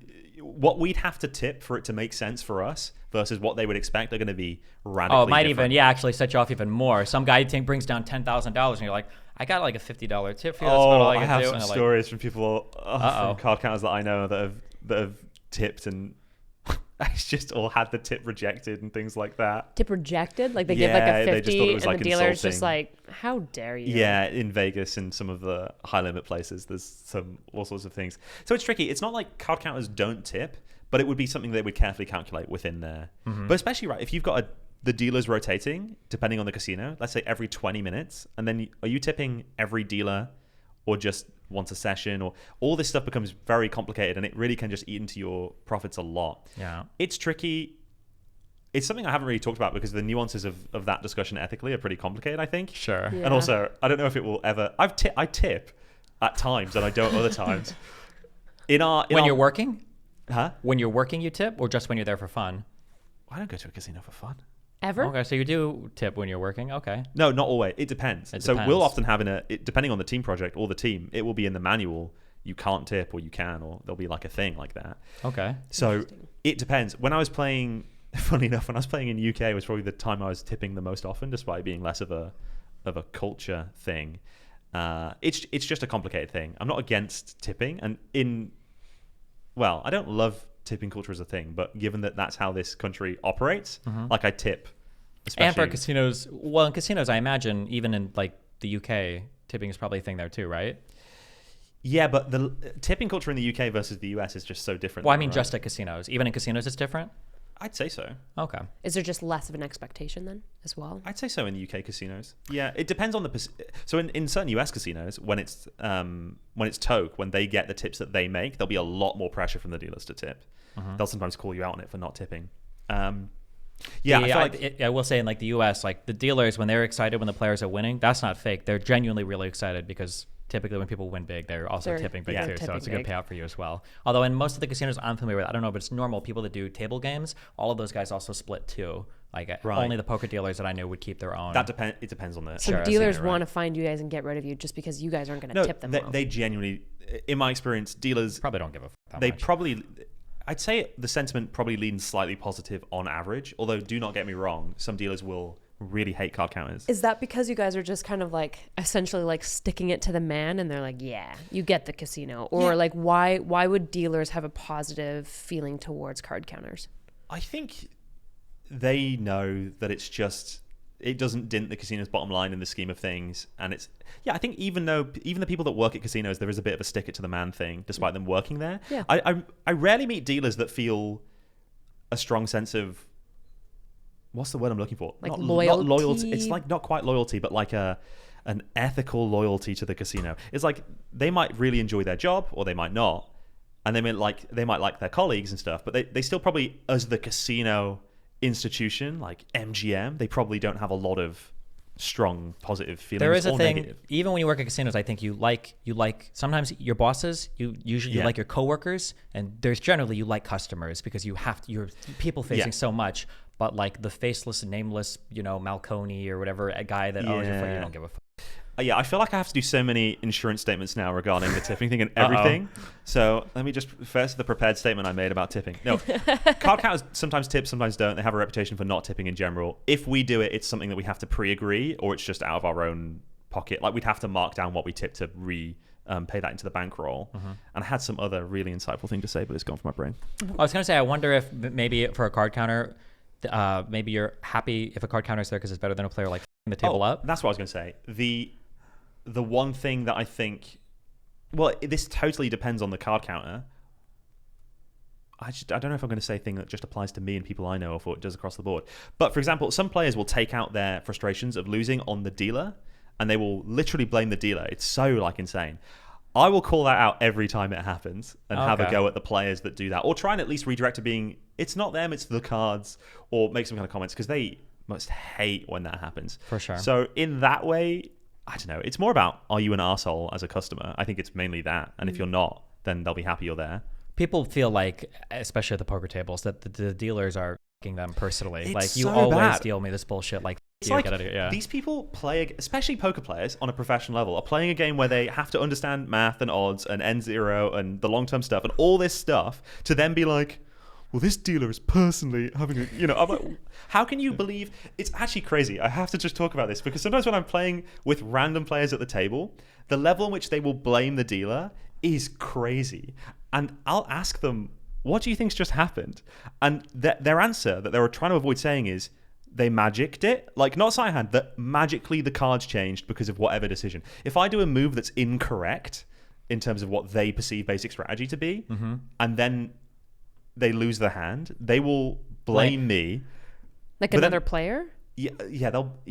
Because I was gonna say the funnier than blaming the dealer are if you want to die but you don't want to kill yourself, go to a blackjack table and just start playing incorrect blackjack around people that take it way too seriously. Not seriously. What's in a incorrect blackjack? So, like I said earlier, there are a set of mathematical moves that if you're playing perfect blackjack, everybody plays, and then there's also just generally there's general strategy of how you should be. I'd be careful to say strategy, but there's you're expected to know that let's say you're showing I don't know the proper moves, but let's say you're showing it would be like a soft 18. You've got an ace and you've got a 7, and you're hitting You're picking here. such a complex hand for laymen to understand. Sure, I'm sorry. The most misplayed hand in all of blackjack. What up, you? Let's say you're showing No, I want to know what you think you should do with the soft 18. You're showing. I have no idea. Okay? I don't know what a soft 18 is. Okay, sorry. Let's say you have 15 in front of you, okay? And the dealer is 15 showing... points? 15. You got a face card and the number 5, okay?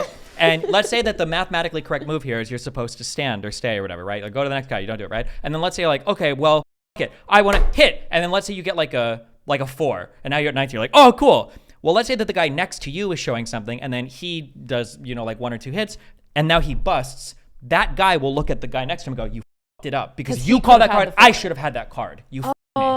And these people, now I don't know if it's worse for counters or blaming the dealers, but that's the most mad I've seen people get at a blackjack table is on other players that are playing incorrectly when they end up losing their hand, even though it has no impact mathematically on what you're doing technically. It's because they think that there's a flow of the cards, that the shoe is magically in some kind of a rhythm. The river of time. It's just crazy. And whereas they think doing one wrong decision knocks it out of whack, or taking away a hand when you were playing 2 hands, you go to 1, they'll be like, whoa, all this stuff. It's just this gambler logic, and they get so mad sometimes. It's really funny because when you're counting, it's almost superstitious sounding. It is. It's very superstitious. But when you're counting, we know basic strategy like the back of our hand, but we will deviate from that strategy when the count tells us to. Sometimes it will. What would normally be the dumb thing is the smart thing to do. A really good example is splitting 10s. If you have 2 10s, you have a 20. You should not draw a card. You should not split them, which means you get 2 new cards on each because you already have a 20. But at a high count, with the dealer up card being the right thing, it's great to split those cards. But players lose their mind when you split a 20. It's great.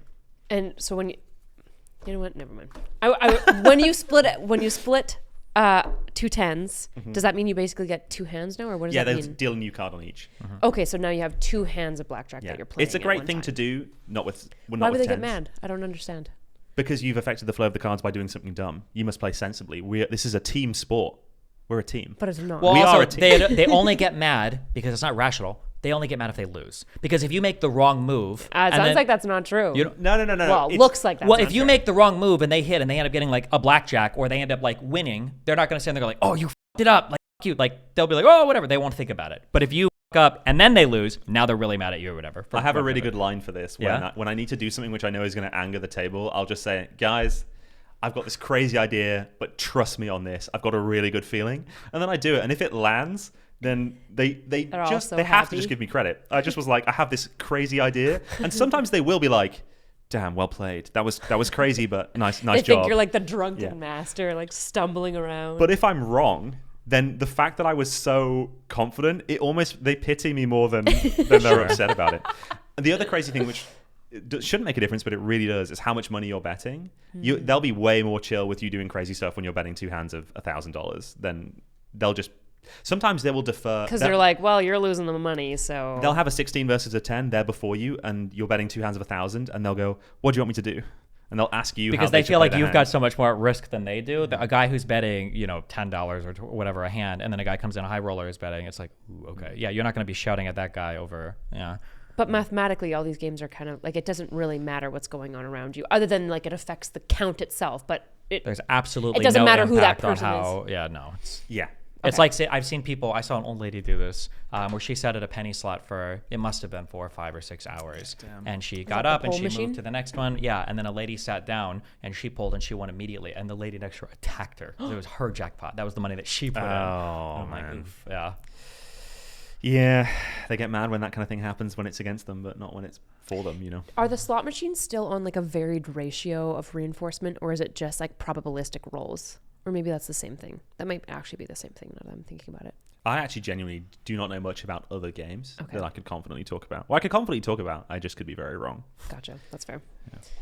Just because I was wondering, like, if it's a varied ratio and it just like changes, like, do you know what a varied ratio like reinforcement schedule is? My understanding in For a psychology, reinforcement schedule for that's all casino games are always built around the varied ratio yeah. reinforcement. It's a variable amount of actions, and then you get paid a variable reward, I think. But everything, the machines themselves, would they like tick on like, it would like slot like, okay, 5 runs and then 68 runs and stuff like that? Like, is it a the entire casino for every V100? single day, I believe, will have a single programmable or a way to interface with all the machines that will adjust. I think when I worked in a casino in Iowa, I think it was by law they had to post the day's theoretical payback somewhere publicly visible. I don't know if that's the case in That all sounds places. vaguely right, yeah. But really? they'll be able, yeah. So like they'll be able to say for a day. It sounds simplistic, but I'm pretty sure it's true. They'll be able to say today we're paying back 90% of all winnings, or we're paying back 95% of all winnings, or we're paying back 85% of all winnings, and all the machines will adjust accordingly.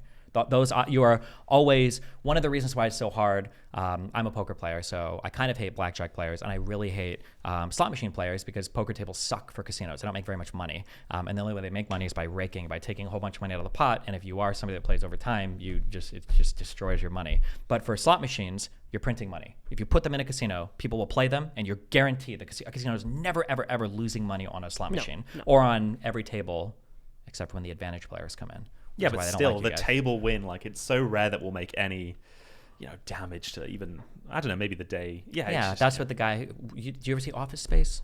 No. What is it? No, they had a Name plan to some steal. esoteric They were like thing. stealing like millions of pennies by rounding off transactions at banks. Instead of rounding Oh, it down to lovely. zero, they'd steal like 0.0 cents. And then over that's time. what you just said. You're just stealing pennies, and you think that it's okay because it's just a small amount of money. But it's technically not illegal. at all Oh, to no. count, So, right? yeah, okay, don't get me started. No, it's. Uh-oh. Oh, I want to get you started. So sometimes people say that card counting is cheating, but it is absolutely not cheating in any stretch of the word, because you're playing the game within the rules of the game. And the whole point of being what we call an advantage player, which is a card counter or other things along those lines, is that you are playing within the laws of the game. There's other ways you can beat casino games that are illegal, but we steer well clear of that. So it's kind of funny when people get mad. It's like if you were a really incredible chess player and you were thinking like 5 moves ahead, can you imagine a chess tournament where they go, actually, you're only allowed to think 4 moves ahead. We've deemed that 5 moves ahead is unfair. It's like that. We're just playing the game with the rules and playing it well. So to kick us out for that is kind of crazy. I see Also, why they do it, but it's in a insane. casino, if anyone's like cheating all the time, it's a casino because they're like setting up variable ratios and like payback systems that they're always at the end of the day like making money, which I get as a casino, you need to be making money, but I don't know. It just feels like it feels like a weird moral thing to grandize Yeah, about. I'm not going to cry if I hear that someone cheated at a casino for the casino. You know, I'm not really going to care that much. But in general, well, not in general, we just steer well away from that, and pretty much all card counters wouldn't touch that kind of stuff. But they kick you out because essentially they're still losing money. Yeah, in some states they're not even allowed to kick you out because it's been deemed illegal to stop a player. No, they must not have blackjack then. No, they do. They just do other things. So you know when you're talking about where they put the cut card, they'll just deal like one hand, then shuffle, one hand. And that's the whole other thing. I've really annoyed players by just not leaving the table when they start doing that. You know what a good way for card counters to make money would be? It would be very funny is to have, I wonder if the casino could employ a card counter to just work at the surveillance thing, and then anytime a count gets too far, they just have them call the other players up and... Such a bad idea for a billion reasons. Firstly, where to begin? It wouldn't be that profitable for the card counter compared to counting, and also the last thing a card counter is going to want to do is help the casino catch card counters. It would be deemed, it's a double agent. There's one. I'm sorry, there's no such thing as a confidential informant or a spy or a one double person agent. who wants to be a chaos. Okay, it's about like your values and what you care about, and to help the casino catch a card counter, any card counter doing that. There's like one guy that once did it. Never heard of a snitch? Yeah, but they exist. No, it's okay. I understand. So you're like Robin Hood or surveillance. Zorro. Okay. Hold on, surveillance of all card counters are not Robin at all. Hood. No, because we're just taking the money. But the point is, surveillance are perfectly good at catching card counters. They don't need a card counter to come in and tell them how to do their job. It's more about resource management. If we get time in at a casino, it's usually, as much as I'd like to think it's about how smart we've been, it's more about probably how busy the surveillance department was, really. They should be able to keep the count as surveillance. Although at some casinos, in Vegas, they all absolutely will know how to keep the count, and they'll be able to do it very well. I'd be surprised if there wasn't like surveillance machine, like a thing that just tracks it automatically, right? Yeah, no, it doesn't exist for some reason. It totally could. They have software they could manually input every single card, and some casino surveillance will have to do that before they can back off a card counter to confirm, because they also don't want to kick out someone that actually has a losing game. They also don't want to kick out someone that is a card counter that isn't very good. And if you're just making a few mistakes per hour, then you're wiping out your entire edge and actually being very worth it to the casino. So they have to be kind of careful at times. But Really? So if you're a card counter and you make like 1 to 2 mistakes every hour, you're basically... I just plucked that number out of my head. It would depend on what the mistakes are, but in general, we have a very low margin for error. Okay. Yeah. You have to be... like on it. Is it exhausting then to card count? Like, do you have to be really mentally on? Do you need a lot of like caffeine to stay on? Yeah, it does require focus. It's really strange because you have to... It's one of the few things where I feel like you are multitasking a lot. Because you need to be able to talk and look social. Card counters often get caught very fast if they're just sat concentrating at the table. But you need to be able to keep the count, play all your hands perfectly, talk to other people, and look natural. And look natural. And look like you're not card counting. Yeah. Especially when you're keeping the count, you're keeping a number in your head. You're keeping like a running tally that you're adjusting every single card that comes out. You're updating this tally. And sometimes people ask you, how old are you? Or some number-based question. And you have to process that information and answer whilst also keeping that number. Yeah. Negative 16 or whatever. Yeah, exactly. Oh, wait, what? Yeah. I feel like there's so many interesting, like, this is like the psychometrician coming in me, but like working memory tests and like different things would be so fun to do on card counters specifically and other people that are doing this, because they probably have so many interesting, like the executive function flipping back and forth that you're doing is just like very impressive and fascinating. And I feel like there's a lot of fun studies. Not that it would be very gleaning. It would be like, you would have like very specific ways of remembering things. Like there's like some psych guy, it might have been Zimbardo, I don't remember, but some guy in his class who would like see like number recall for students, and everybody can do 1, everybody can 2, 3, 4, maybe people also 5. It starts to get harder at 6, and then at 7 there's a jump, and then at 8 it gets worse or whatever, and it's because people are used to remembering 7-numbered chunks because of phone numbers. So I'm sure there's some way that you guys compute and remember numbers where in some tasks you'd be like freakishly good at it. Yeah, it's weird. It's just the thing that we're most practiced at is just repeating a number in our head, which doesn't sound like a big thing, but to be able to do that at the beginning of the interview, I should have given you like 7 numbers to memorize and then just asked you at the end and written them down. It would be. We should have had 8 decks, and we should be playing blackjack while we talk, and then at the end of the show we should have asked you for the count, and then everybody at home who's counting count along. You were actually so many bits are I'd be missed. right. It'd be fine. I'm not worried. There's that phenomenon you talk about for poker. The casino doesn't give a fuck if you're playing whatever, because you're not playing against the house. But it is funny when you describe the blackjack thing, sometimes you're at a poker table, you'll get the guy that will sit down and he had like his iPod and his like hoodie and his sunglasses and he's like this or whatever, and it's like, okay, well, I see who's here, and everybody would know at the table like, okay, well, this guy's here to do some hardcore shit, like stay the fuck away from him. So you wouldn't bet against him, you would play against him because this guy thinks he's on his fucking WSOP run or some bullshit. I was like, okay, dude.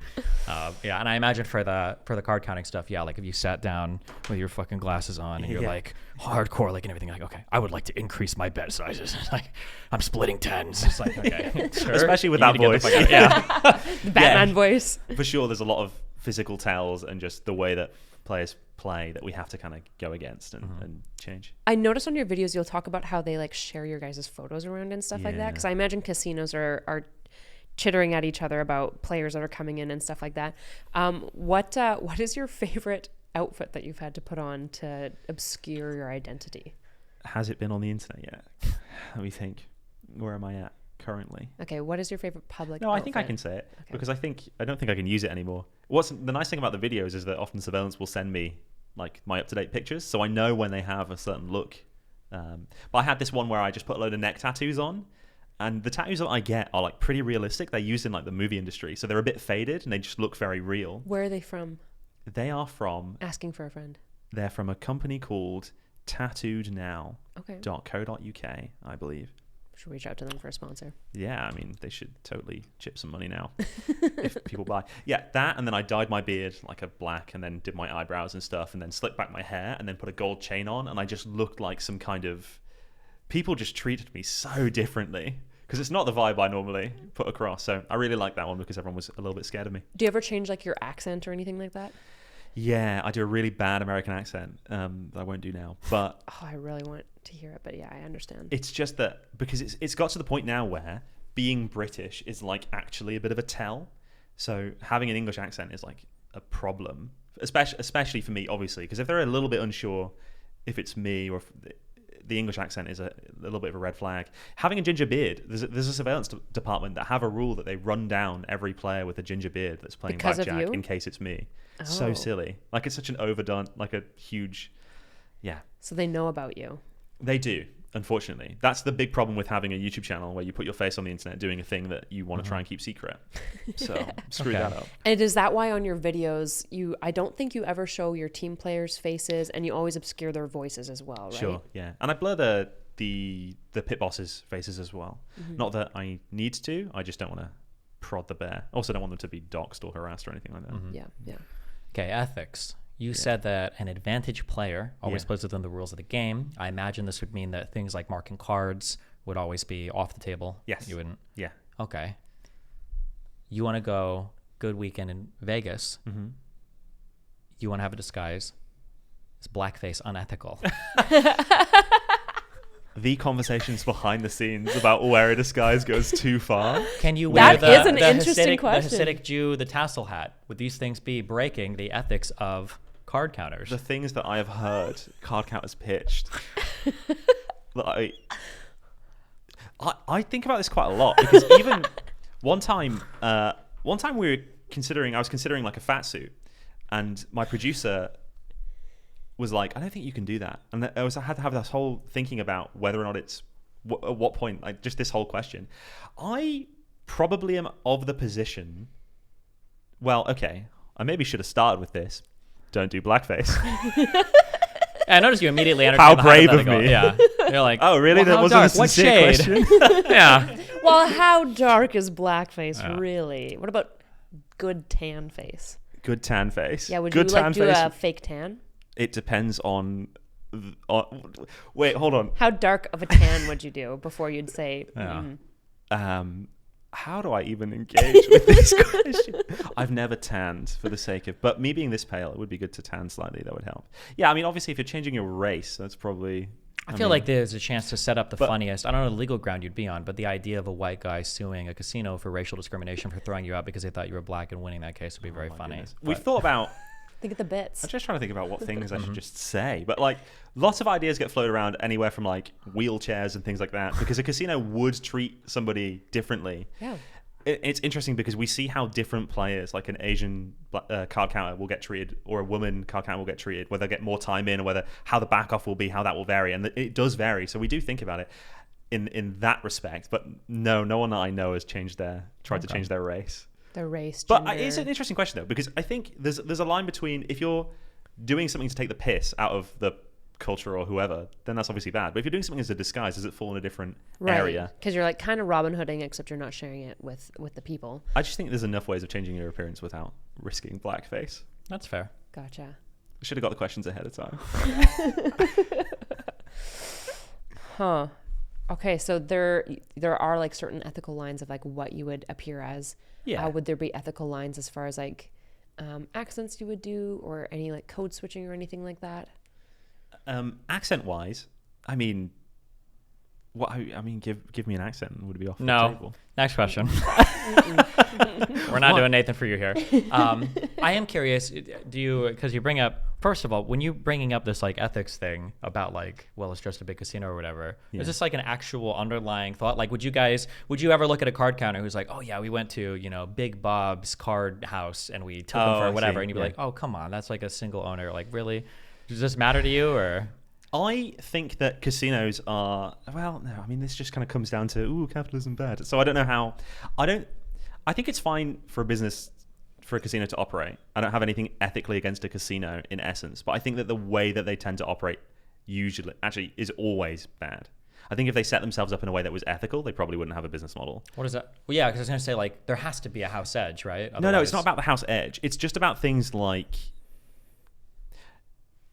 I mean, casinos will, depending on the casino, they'll let you bleed through credit cards when you've played for too long, and as long as you've got money, they'll let you keep playing. I was playing once, and just to sort of test it, I was in the high limit room in Vegas. I was losing pretty badly, and I started saying things like, maybe I should just go home, maybe I should just stop, I don't know if this is good for me. And the guy was just like, as long as you got a chip and a chair, you're good to go, or said something to that effect. So I think that this encouragement of people to keep gambling is when they have a problem is bad. There was a woman that was playing on my table when I was last in Vegas, and she'd been there. She was 77 years old. She'd been there for over a day, and she hadn't eaten or slept. Oh boy. And they knew this and didn't care. They didn't even comp her a sandwich or something. They just didn't care. So for me, I think that's bad and exploitative. Whereas gambling itself, I don't have issue with in principle. I just think that casinos don't run their businesses very ethically. So. That's really interesting, because I feel like when I worked it was the Horseshoe Casino in Iowa, and then I think it's rebranded to, it's like a Harrah's, or I think, aren't they owned by Little Caesar or Caesars or something, or whatever? Yeah. They changed owners like 20 times. When I worked there, they were pretty concerned about people that were pushing too far. I don't know if it's because we had a lot of senior citizens, or I know there were a couple. Have you heard of the Oriental Trading Company? No. The owner of that business used to play at the casino a lot, and he ended up going bankrupt with a lot of gambling debt. So they were very much on like if this person is like irresponsible, like either the floor manager or somebody will go out and talk to this person to figure out what's going on. But maybe in Vegas, there's so many people coming through, they don't give a fuck as much. I played in a lot of casinos, and I've never seen a level of duty to care to customers that I think is like acceptable. What do you think that they should be? Do you think that like when you say duty of care, do you think that there should be some level of like culpability to casinos for like wrecking people's lives in the way that like do you think that like people who sell alcohol should have some level of culpability for selling alcohol to an obvious like well, you do, to be fair. The dram state law in the U.S., if you sell alcohol to somebody and they drive out and they like get in a car accident or whatever, I think you could be held liable. I was going to say, I think there are certain liabilities you can I think there's a general degree of responsibility. I'm not exactly sure where I'd put that line, but yeah, if someone has a gambling problem, or they're really not having a good time, and you're not even checking in with them, I'm not even necessarily arguing that you need to say, hey, we're going to back you off just because we think you've had enough gambling for the day. Mm-hmm. I'm not even necessarily making that argument, but to not even just check in on like a human level because they're worried about their rounds per hour going down. I mean, people have died at the blackjack table and the dealer has kept dealing cards. That's not even died of like exhaustion and like. I think someone had a heart attack or something like that at an MGM property in Vegas, and they were just slumped over at the table, and the dealer kept dealing cards. I feel like in general, I don't have. I don't play any on the floor games because the odds are all bullshit. Fuck that, and I don't counter anything. But I feel like the saddest players that I would always see were always at the slots, more so than the tables. Maybe table games have tables are a bit more players, social, I guess. Yeah. So there's something about that. Whereas I hate Vegas. I'm a big capitalist, and I'm not necessarily even have a problem with casinos, but I feel like walking through row after row after row of Because if you look at people playing slots in the commercials, they're having so much fun, but in real life, they're just It's there. so sad. Oh yeah, it's they so have. sad. There's like a sign in Vegas when I was last there that said something like, "Losing is for losers." And I was just like, fuck you. How dare you say that? It's just like crazy how brazen they can be. Or they'll have like some winners, not like a hall of fame, but like, we love winners. And then Julie won 23,000 on slots on Monday and all this thing. And I'm like, yeah, but the second like some card counter is taking $20 an hour, you're just like, call security and drag them out. Sometimes the over the top back offs they'll do. Yeah, no, I don't think they care. As I say, I have no issue with gambling in principle. I just think the execution of casinos tends to be very badly done. And the people there a lot of the time are really lovely. Like, there's a lot of really nice people that work at the casinos. Obviously, it's just the weird kind of organization as a whole seems to be very predatory. What do you think about gambling streamers? Have you seen the people who will like gamble on live and stuff like that, or like loot boxing and stuff like that? A lot of the time, the sort of slots players that are streaming are just like keep restarting, or maybe not streaming, but they'll restart their run until they have like a good run, so they can show, oh, I won today. If they're just uploading a YouTube video, and I think that's a bit disingenuous because they're making the game seem better than it is. It's tricky because sometimes I've had a couple of people, and it's only been a couple comments, say that watching my videos has helped them not gamble when they've had a problem. So in a way, I could see someone streaming gambling, it might help give someone with a gambling problem that feeling, that dopamine hit without playing. But then on the flip side, I imagine it causes far more people to get into gambling. So it's this kind of weird thing where it's kind of hard to balance. I don't know if I would say that gambling streams should be illegal. I don't know. I think it probably should be pretty carefully approached regulation-wise, though. In the same way that with anything that you'd be advertising, like alcohol or something. Gambling's definitely one of those things where I don't know if the world needs a lot more gambling and more people getting into this stuff. Would you ever be worried that the card counting content could lead to some people like ending up in gambling just because of like the rush? Because it sounds like the rush is very similar to gambling, right? Where you're hitting lows and then big highs. Yeah. The difference in card counting is that it's stacked slightly in your favor. You should be taking home more than you're losing. But the actual dopaminergic hits are almost identical. Yeah. It's crazy because you can count for ages. You can do like a 6, 7, 8, 9 hour session and just keep going because you're still getting that dopamine hit. It's still the same game. You just have the edge. So in a way, that's really useful for us because it's quite addictive and you can just keep going. But also, yeah, we can quite easily walk away at the same time. It's kind of feels different. Once you take away the magic of gambling, it feels very different to do it, which is why going into a casino and betting on roulette or something would feel off. Whereas betting on like baggage carousel roulette, where whose bag comes out last, they get the pot. Yeah. That would be really fun for me. But when it comes to like a casino game with an edge, it just feels kind of a bit like I was going to say that, like learning poker like totally destroyed any enjoyment because all I see is the variance in the volume. Like it's like, oh cool, like I won because I'm supposed to, and every single turn it's just another 52 cents down the hole, blah, blah, blah. It's such a grind as well. Counting can be so dull at times because you are just, especially when you're waiting for a high count, and it could go a long time sometimes where you're just not getting anything. And it's just kind of like, oh, cool. Well, this is insanely dull, but weirdly satisfying overall. It's very strange. But to answer your question about worrying about people getting into, was it about worrying about my videos motivating people to gamble? Yeah, you said you got messages before from people who are like, oh, I don't gamble now. You ever gotten a message where it's like, I tried counting and now my wife is divorcing me. Fuck you. Yeah, the odd kind of DM will be along those lines. They're not normally attributing it to me. Like I've never been blamed, but they'll say, hey, Stephen, I got into counting and I've now lost my life savings or I've blown out my credit cards. And I think that I don't think I'm putting across those messages. I think I'm pretty considered when I'm talking about who and who shouldn't count. I'm actually pretty... I usually encourage people to not learn unless they're a very specific type of people. Like I have a PDF that people can get where it's just all the reasons why I don't think you should learn to count, just to kind of put people off a little bit that are interested. Because I really think you need to be a certain kind of person. What kind of person do you need to be to count successfully? You need to be super okay with risk and variance and the pain of losing because of loss aversion. It feels way worse to lose than it feels good to win. How do you know if you're good at losing? Because I feel like that statement, I can just hear the copium now of so many people being like, oh yeah, I'm totally good to lose. And they're like, not. I would say it's about not how bad it feels to lose, but how long that feeling lasts is normally the bar that I'm measuring myself with. So if you have a bad session and then you shake it off after an hour or two, or even a day, like if it was really bad, then okay. But if that's playing on you for weeks, then you should not be doing it, because that feeling is just going to show up a lot, and it's not a good idea.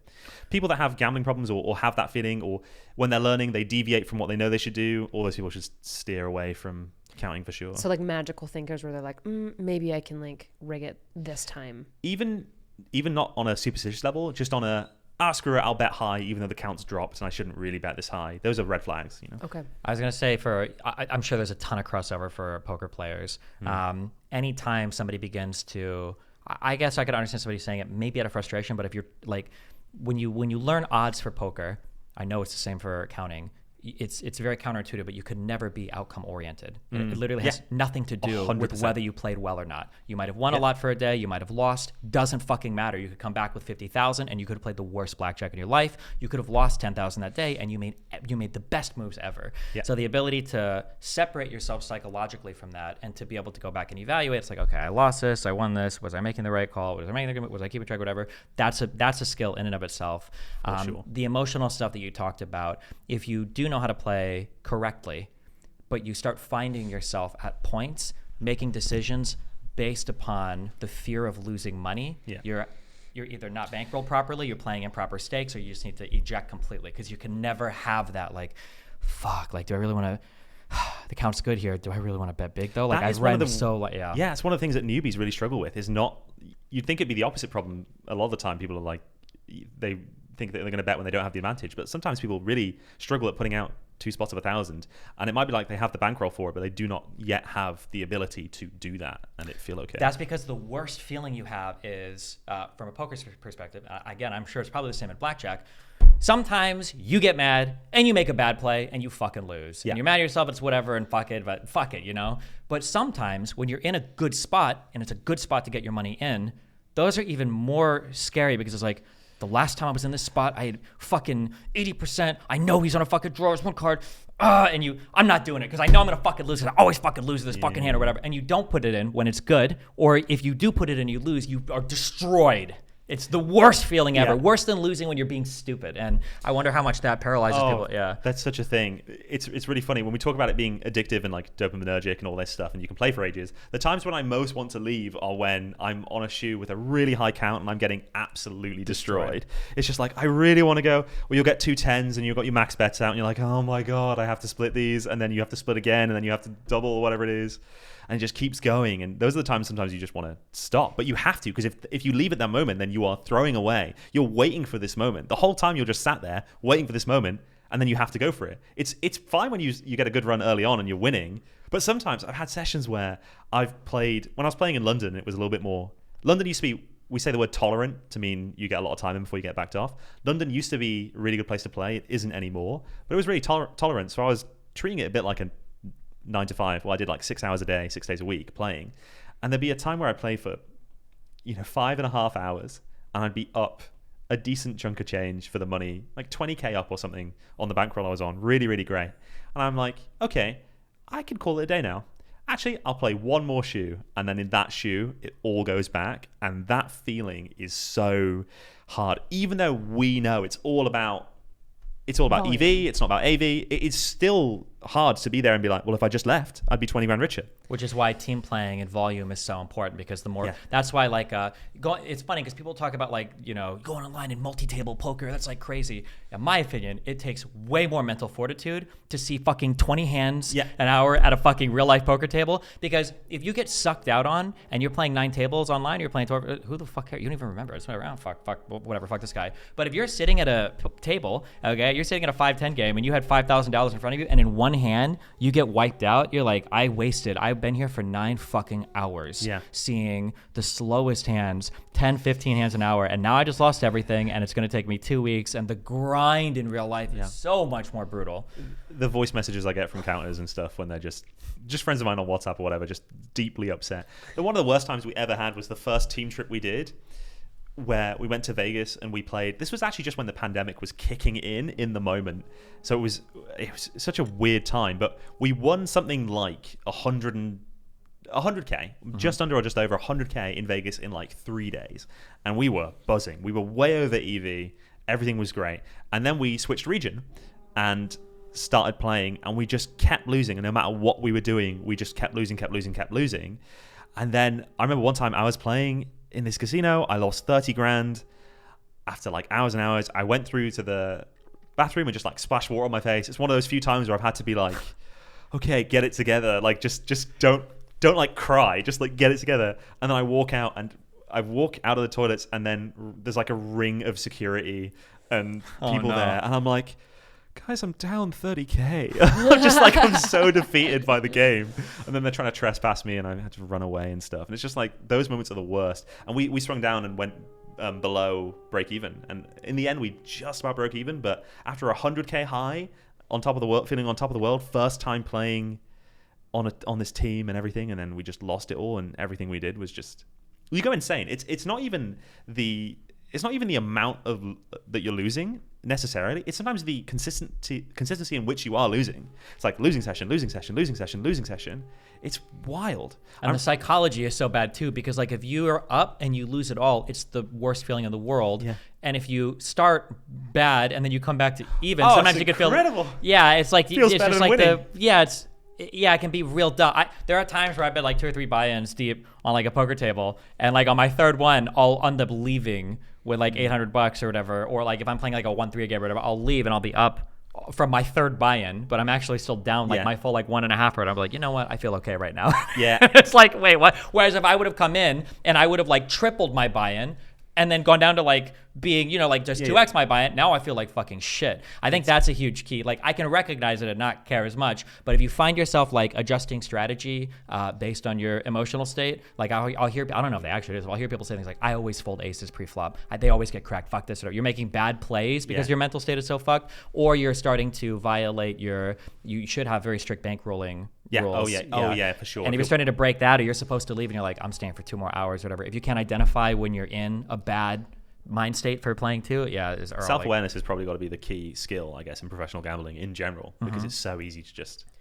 Yeah, I feel like it's so interesting hearing you talk about like the mindset that goes into it, because it feels like the people who would be most inclined towards wanting to try card counting and all this stuff might also have the personality type like most dangerous to be trying, right? Like if you're a very success oriented, gravitated towards those win feelings, you probably tend to be more impulsive. You probably are lower in conscientiousness, whereas it sounds like a good card counter is almost inherently the opposite. They're not impulsive. They're very, very regimented, high consciousness. But it's interesting because those are the exact people that are going to be very reticent to make those big bets. And they're going to, like you said, they're going to feel better when they get from negative to neutral than they will ever feel going from neutral to positive, which is super interesting. It's this paradox of like the people best inclined to it are probably the people who will get the less like dopaminergic payout for it, but also that's probably why they're better for it in this paradoxical way. 2 things on that. So it's kind of interesting because people that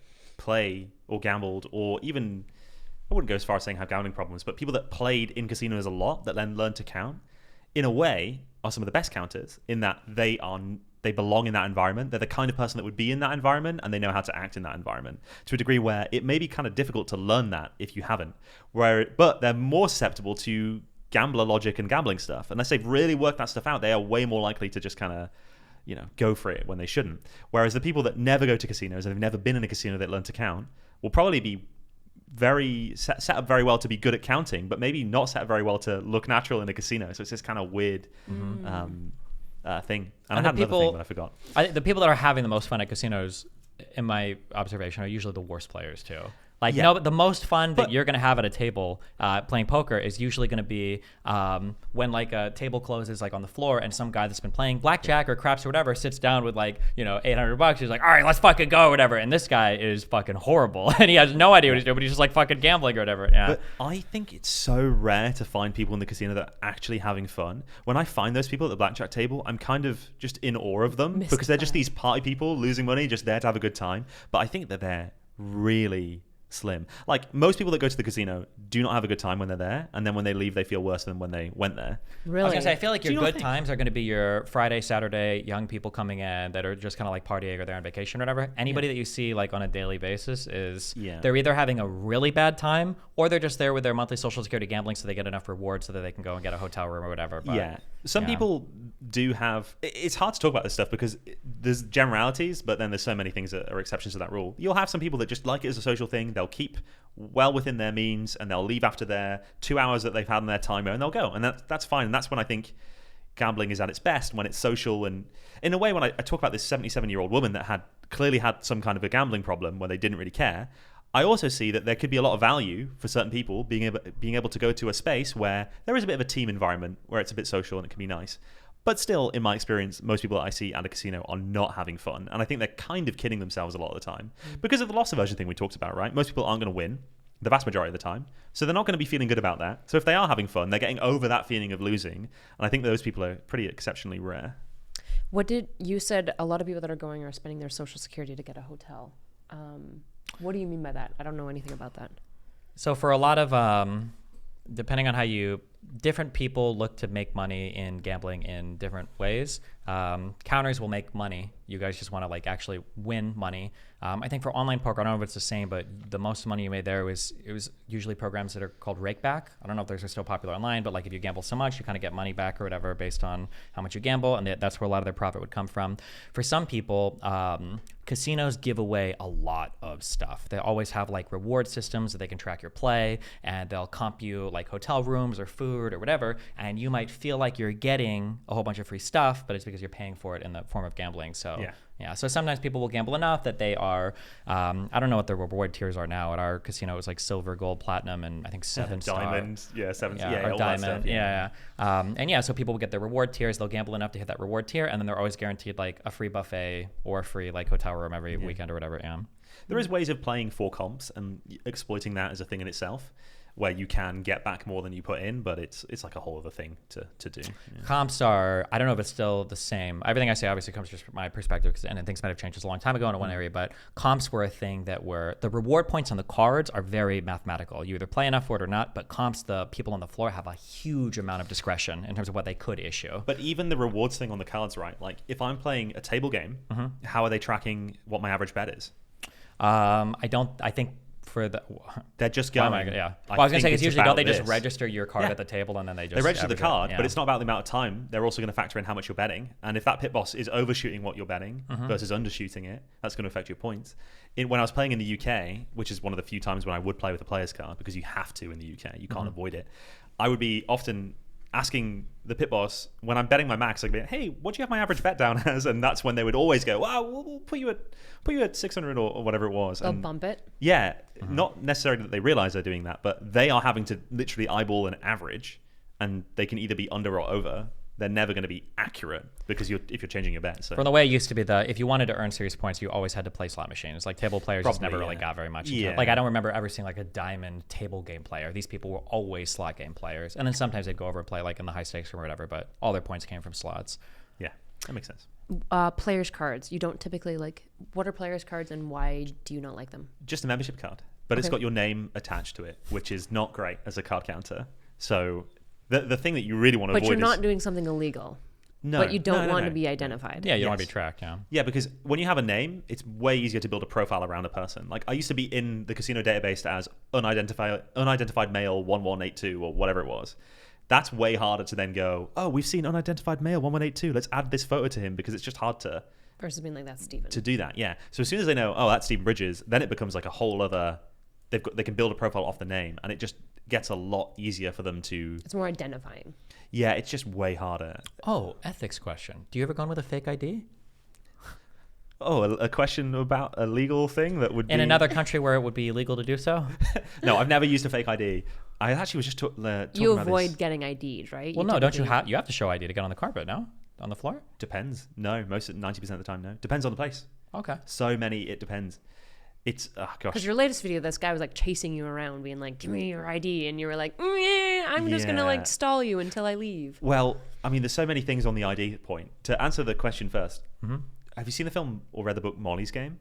No. It's a fun movie. It's a true story about someone that started running underground poker games for elite celebrities and stuff, and she made a killing just off tips. It's really cool. But anyway, it's a good story. But there's a good line in that movie where her lawyer or whoever it is says, "Don't break the law when you're breaking the law."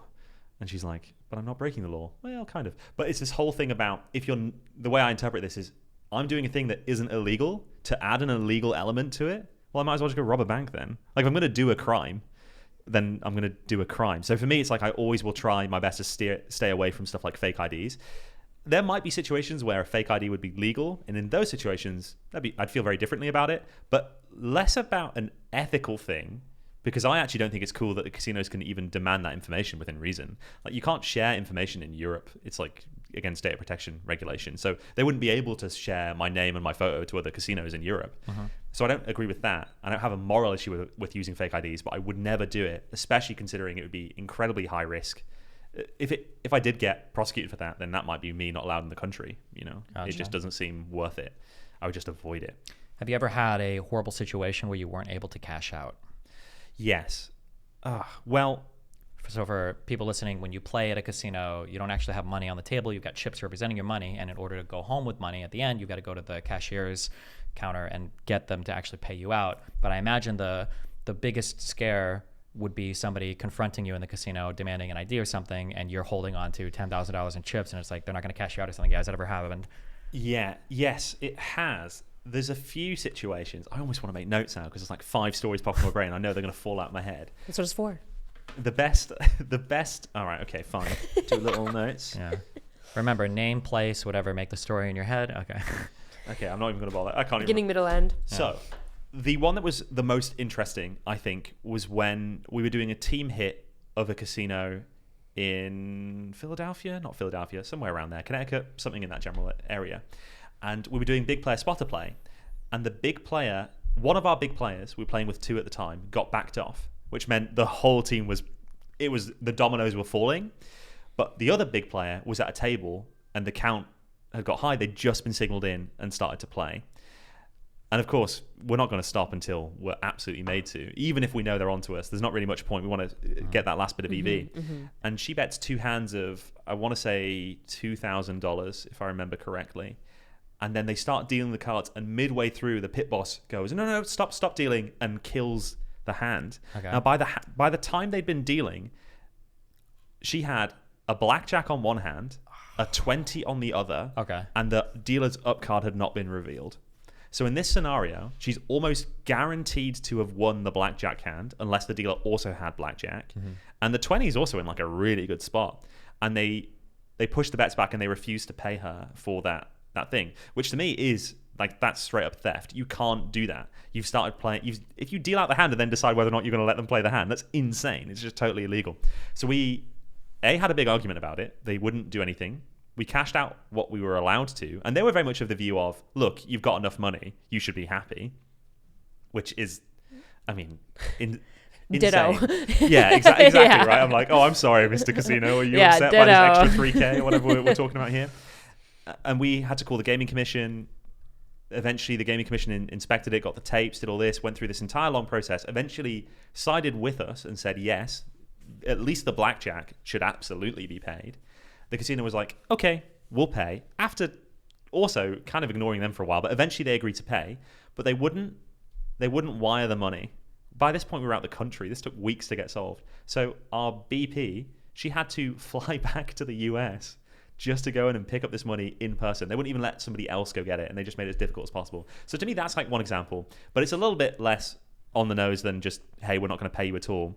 There have been, not me, but friends of mine that have played in Europe that have just fundamentally been refused their cash at the cash desk, which is crazy, but also it's just one of those things.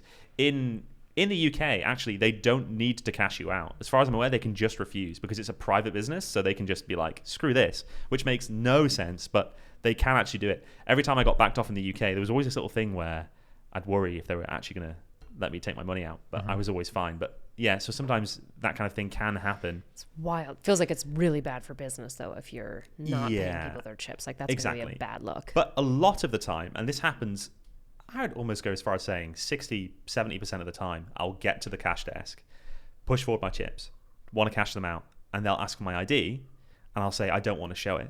And then that's when the whole argument happens. Particularly in my early videos, a lot of the a lot of the conflict points are this moment, because at that time it was really important to me to not show my ID. Right now, it's kind of a bit like, well, they're going to figure it out eventually anyway. But these moments, I'd go there and be like, I just want to cash out. And they go, no, we need your ID. And there's no legal reason they can ask for the ID in that situation. They're allowed to ask for it. They're allowed to ask at any point. They're allowed to not let you play unless you show ID, or not let you in the casino unless you show ID. But if you've been playing, once you've done that play, there's a contract between you and the casino, and they have to honor that contract and pay you out. There's not like an IRS requirement to like issue a tax receipt or something for. So there's here's the asterisk on what I've just said.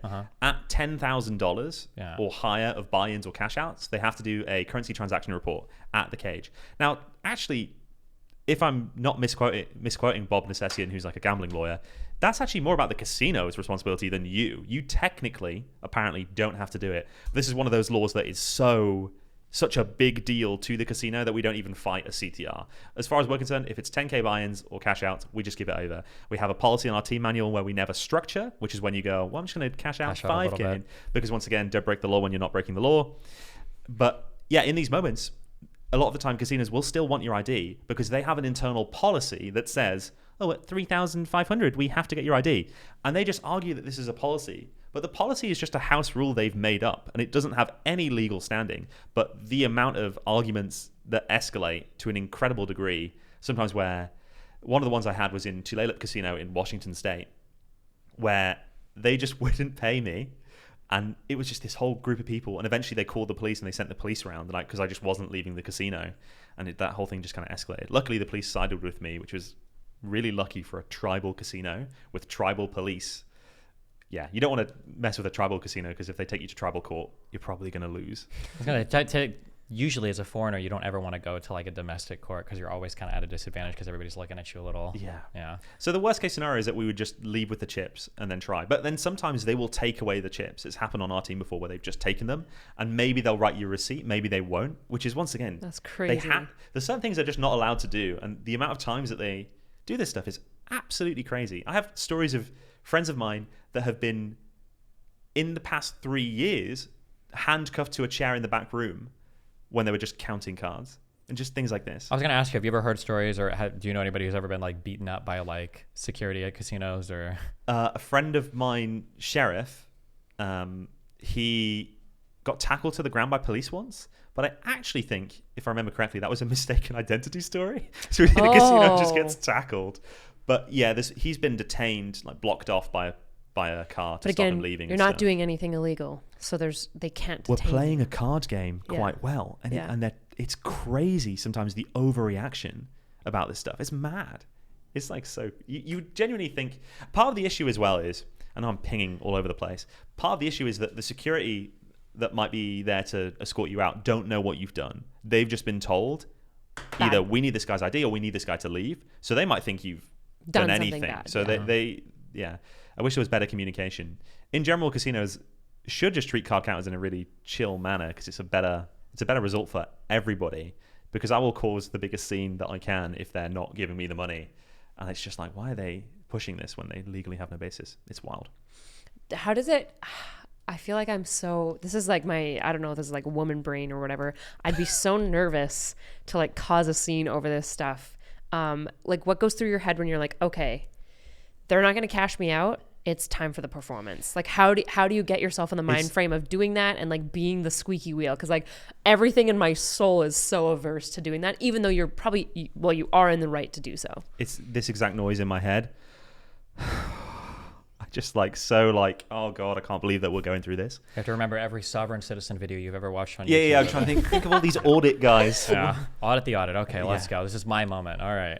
Yeah, unfortunately, it is a bit of that. I mean, we know the law so well now that we can argue it pretty effectively. Like I know, but it's still they just don't know or they don't care. Yeah, the law doesn't always matter because if the guys they don't know, they're going to sit there and argue with you, and you might have to go through a bunch of bullshit anyway. Exactly, right? Yeah. And that is the case. Sometimes they'll go, well, it's Title 31, which is just another thing for CTR, another name for it, and they'll hand me over a little card that says the rules, the law regarding Title 31, $10,000 below. I'm like, yeah, this is 4K. And they don't compute that this is a thing. So it's normally just a very polite argument. I wish I'd cracked a way of getting it to work every time, because sometimes you just have to escalate until, I mean, not fight them obviously, Like but to gaming commission, basically. Like you have to do the bureaucratic. but even the gaming escalations, commission, maybe, which are the regulators of casinos, right? Like yeah, they're supposed to be the intermediary between the casino and the player, but so many times they will not care or won't do their job. It's actually a really funny situation where I went to Laughlin to play. I don't know, is Laughlin a place that people want to go to? Never heard of that. I've Where's never this heard at? It's of like Laughlin. in Nevada, I don't and know. it's apparently like a little vacation spot. Okay. And I just found it such a depressing place. I just Okay. wanted to take a moment to shit on Laughlin Jesus. for anybody. It's Shout just out so Laughlin. grim. Okay. Anyway, So I feel about Vegas, so. huh? Is That's how I feel about it Vegas, just so- worse Vegas, basically? It's like, it's just like, yeah. I mean, I don't even know how to describe it. You know how you've got the main strip that's kind of fancy, and then you've got downtown Vegas, which at least has a charm. It's like downtown Vegas without the charm and a lot less going on. It's just very grim. But I went to Laughlin to play, which was generally a big mistake. And I was playing in maybe Harrah's or Caesar's property, and I hadn't even backed off. But I just went to the cash desk to cash out, and they wanted my ID, and I just was really polite and just did my best. Actually, I'm a bit weird. I've had my identity stolen in the past, so I'm really a little bit like weird about this kind of stuff. I'd really prefer if you just cash it out. And then they're like, no, it's our policy. And it kept escalating until I realized I wasn't getting anywhere, and they were quite like annoyed. So I called the gaming commission in Laughlin, and I got there's like two guys at the gaming commission or something, and he just explains to me how there's nothing that he can do, and I explained to him the That law, there is something he can do. and he just doesn't really understand Care. or agree. But then, so I just in the end handed over my ID because it didn't really matter. I was leaving Laughlin, thank goodness, and it was fine. But like fast forward a year or two, and my friend goes to the same casino, plays, has the same thing happen, calls the same guy comes and helps him and cashes him out. It's your accent. I was super, well, yeah, he also has an accent. Is it I was British, though? It is British, and I was super upset by Is this. it a better British accent, though? Because you got like the north. This is a pretty decent. He's isn't- got a pretty This is good a one. reasonable Yeah, British but the accent. London posh accent might do something. This is poshy. No. I sophisticated. I think he's got a poshy. Thank you. Yeah. All right. Well, I don't want to be sitting here insulting you. So. Well, There are some really. It doesn't sound like gross core. There are some really out there British All right. accents. Tier list British accents. Go. I'm just kidding. The I had a situation like that. I got pulled over for speeding. It was something dumb, and I was like 23, and it was in some fucking random place in Louisiana. And I'm like, I'm gonna fight this speeding ticket because In fuck Louisiana it. Yeah, was why the your fuck choice. not? Yeah, I'm gonna fuck it because fuck this guy. Okay, it was one of those.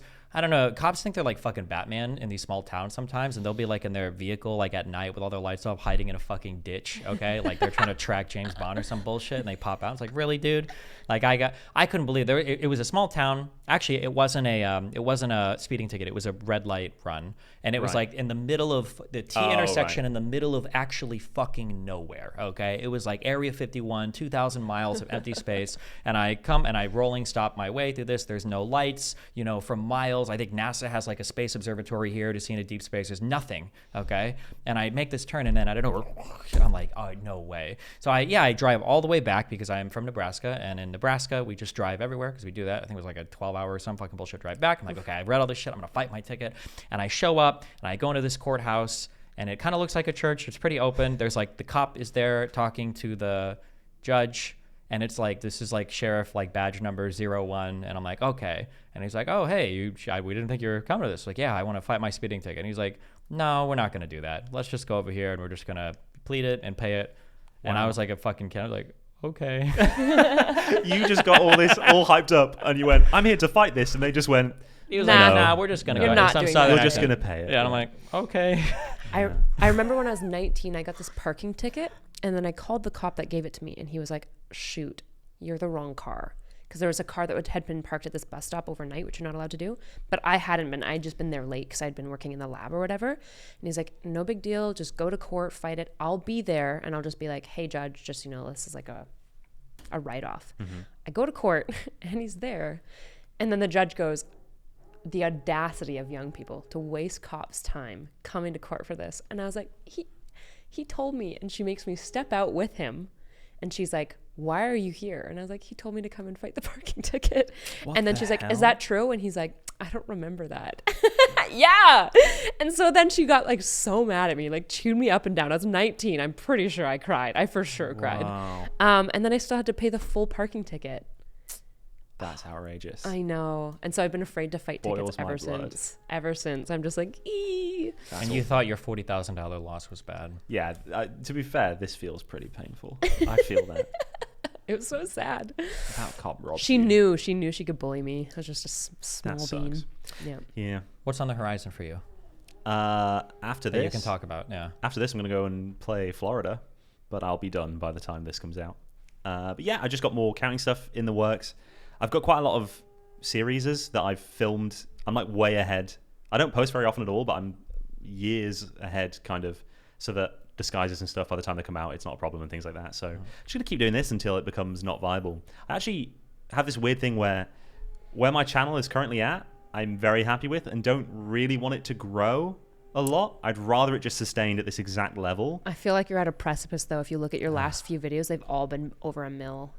So I feel like you might get flooded. I think probably the main reason people aren't subbing right now is probably just because of the low consistency. But I think if you keep hitting that over 1 mil, you're just going to start. Yeah, it's tricky because the more known I get, the harder it is to do this. And then when that happens, that'll be my job over. Both of my jobs. Yeah. So. Would you ever? Well, could you do the same job, but instead of you going there, you just train teams to do it. They record on themselves, and then you do like voiceovers afterwards. Funny you should say that. That's what I'm currently doing. So Okay. I put together a team. I had like people from my audience apply if they wanted to learn to count. Just wanted complete beginners, and then there were like 900 applications. Narrowed those down. Took like 9 of them to Vegas, then picked 4, made a team out of that 4, and then have them. And currently they're all filming hidden camera and playing, and I'm kind of managing that with somebody else.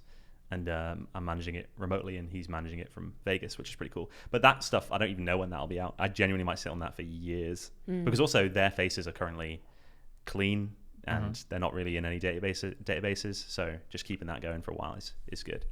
Yeah. How long do you think card counting as a career has? Like, is it something that you can see yourself just doing forever, or? I think the whole thing is going to die eventually. I think a lot of the card counters, systems, right? Yeah, a lot of card counters disagree with me, but I think with stuff like AI, we were just talking about software before. Yeah. How could you not now have software that is looking at the table, seeing what the cards are, seeing what the betting amount is, correlating those two things, job done, auto flag when a card counter plays. But casinos really don't like investing in loss prevention. They just, for some reason, hate that. So they're actually, in a way, a lot of their tech is quite behind. We've had the idea of surveillance, the idea of face recognition for years, and it does exist. But you'd think it would be in every casino, but it just isn't. So it's very hard to judge, because card counting has always had this thing where people think it's going to die in a few years. But I think that it probably will die very suddenly at some point when the tech kind of just becomes really easy to integrate. But I don't know. I'm going to keep doing it until it either becomes not fun or I can't do it anymore. And it's kind of really hard to judge. Every trip I sort of feel like, will I even be able to play this trip? And I just about still can, so we'll see. Okay. Like what's the percentage of times that if you go to a casino, you're getting backed off? Every single time I'm going to get backed off, basically. Okay. I'm not going to leave until they back me off, with rare exception. If I do like a 7-hour session, no back off, then I'll go and come back the next day maybe. But in general, it always ends with a back off. Okay. It's just How long it takes. It's just how long it takes and how much that information is shared, depending on the place you go. In Vegas, they're very sharp. You know, if you get backed off from one MGM property, then all of the other MGMs have got that photo and have been told to be on the lookout. And walking in there, you're going to get picked off almost instantly. So it's just that kind of a game. A lot of the time, we're just doing 10-minute session, 10-minute session, 10-minute session to find the place that will let us play and play and play. And a lot of the time, it's just lucky. It might just be surveillance having a busy day, or them not really caring. The guy's about to quit, so he's not paying attention, or whatever it is. One of the best sessions I had was in a really sweaty place, i.e. they back off really fast, where I normally would get 10, 15, 20 minutes play before a back off. And I played for it was 7 hours plus from 1 a.m. onwards until I was just too tired to play. I was just popping back to the Airbnb, and I was like, I'll just pop into this casino on the way and play for 20 minutes. I just couldn't leave because it was New Year's Eve. And everybody just must have not cared for that day. They might have known I was counting, but just gone, screw it, it's New Year's Eve. Yeah. So we're just waiting for moments like that to exploit. Gotcha. Okay. Interesting.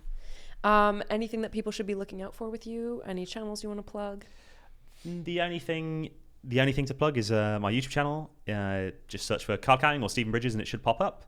I also have a guide at stephenbridges.co/free-guide that's like why you probably shouldn't learn to count cards. So if this has made you think, ooh, maybe I should do that, then this guide will maybe put you off. And those are the things that I can plug. Does the guide tell people how to count cards as well, or is it mostly just I have about why you shouldn't? I have recommendations of resources and stuff, but in general, I would implore people to look at the disadvantages first before they get carried away. Because the idea of it's really fun, but I think for the reality for a lot of people is not going to be what they want to do. Yeah, gotcha. Any last questions that you have? I think I'm good. Cool. Okay. Thanks for having me. Thanks a lot Stephen for coming Bridges, out. Yeah. thanks for coming Stephen on Bridges Bridges. on Yeah, it was good. People can find you at your YouTube channel, and I guess we will see you guys in the next episode. Yeah.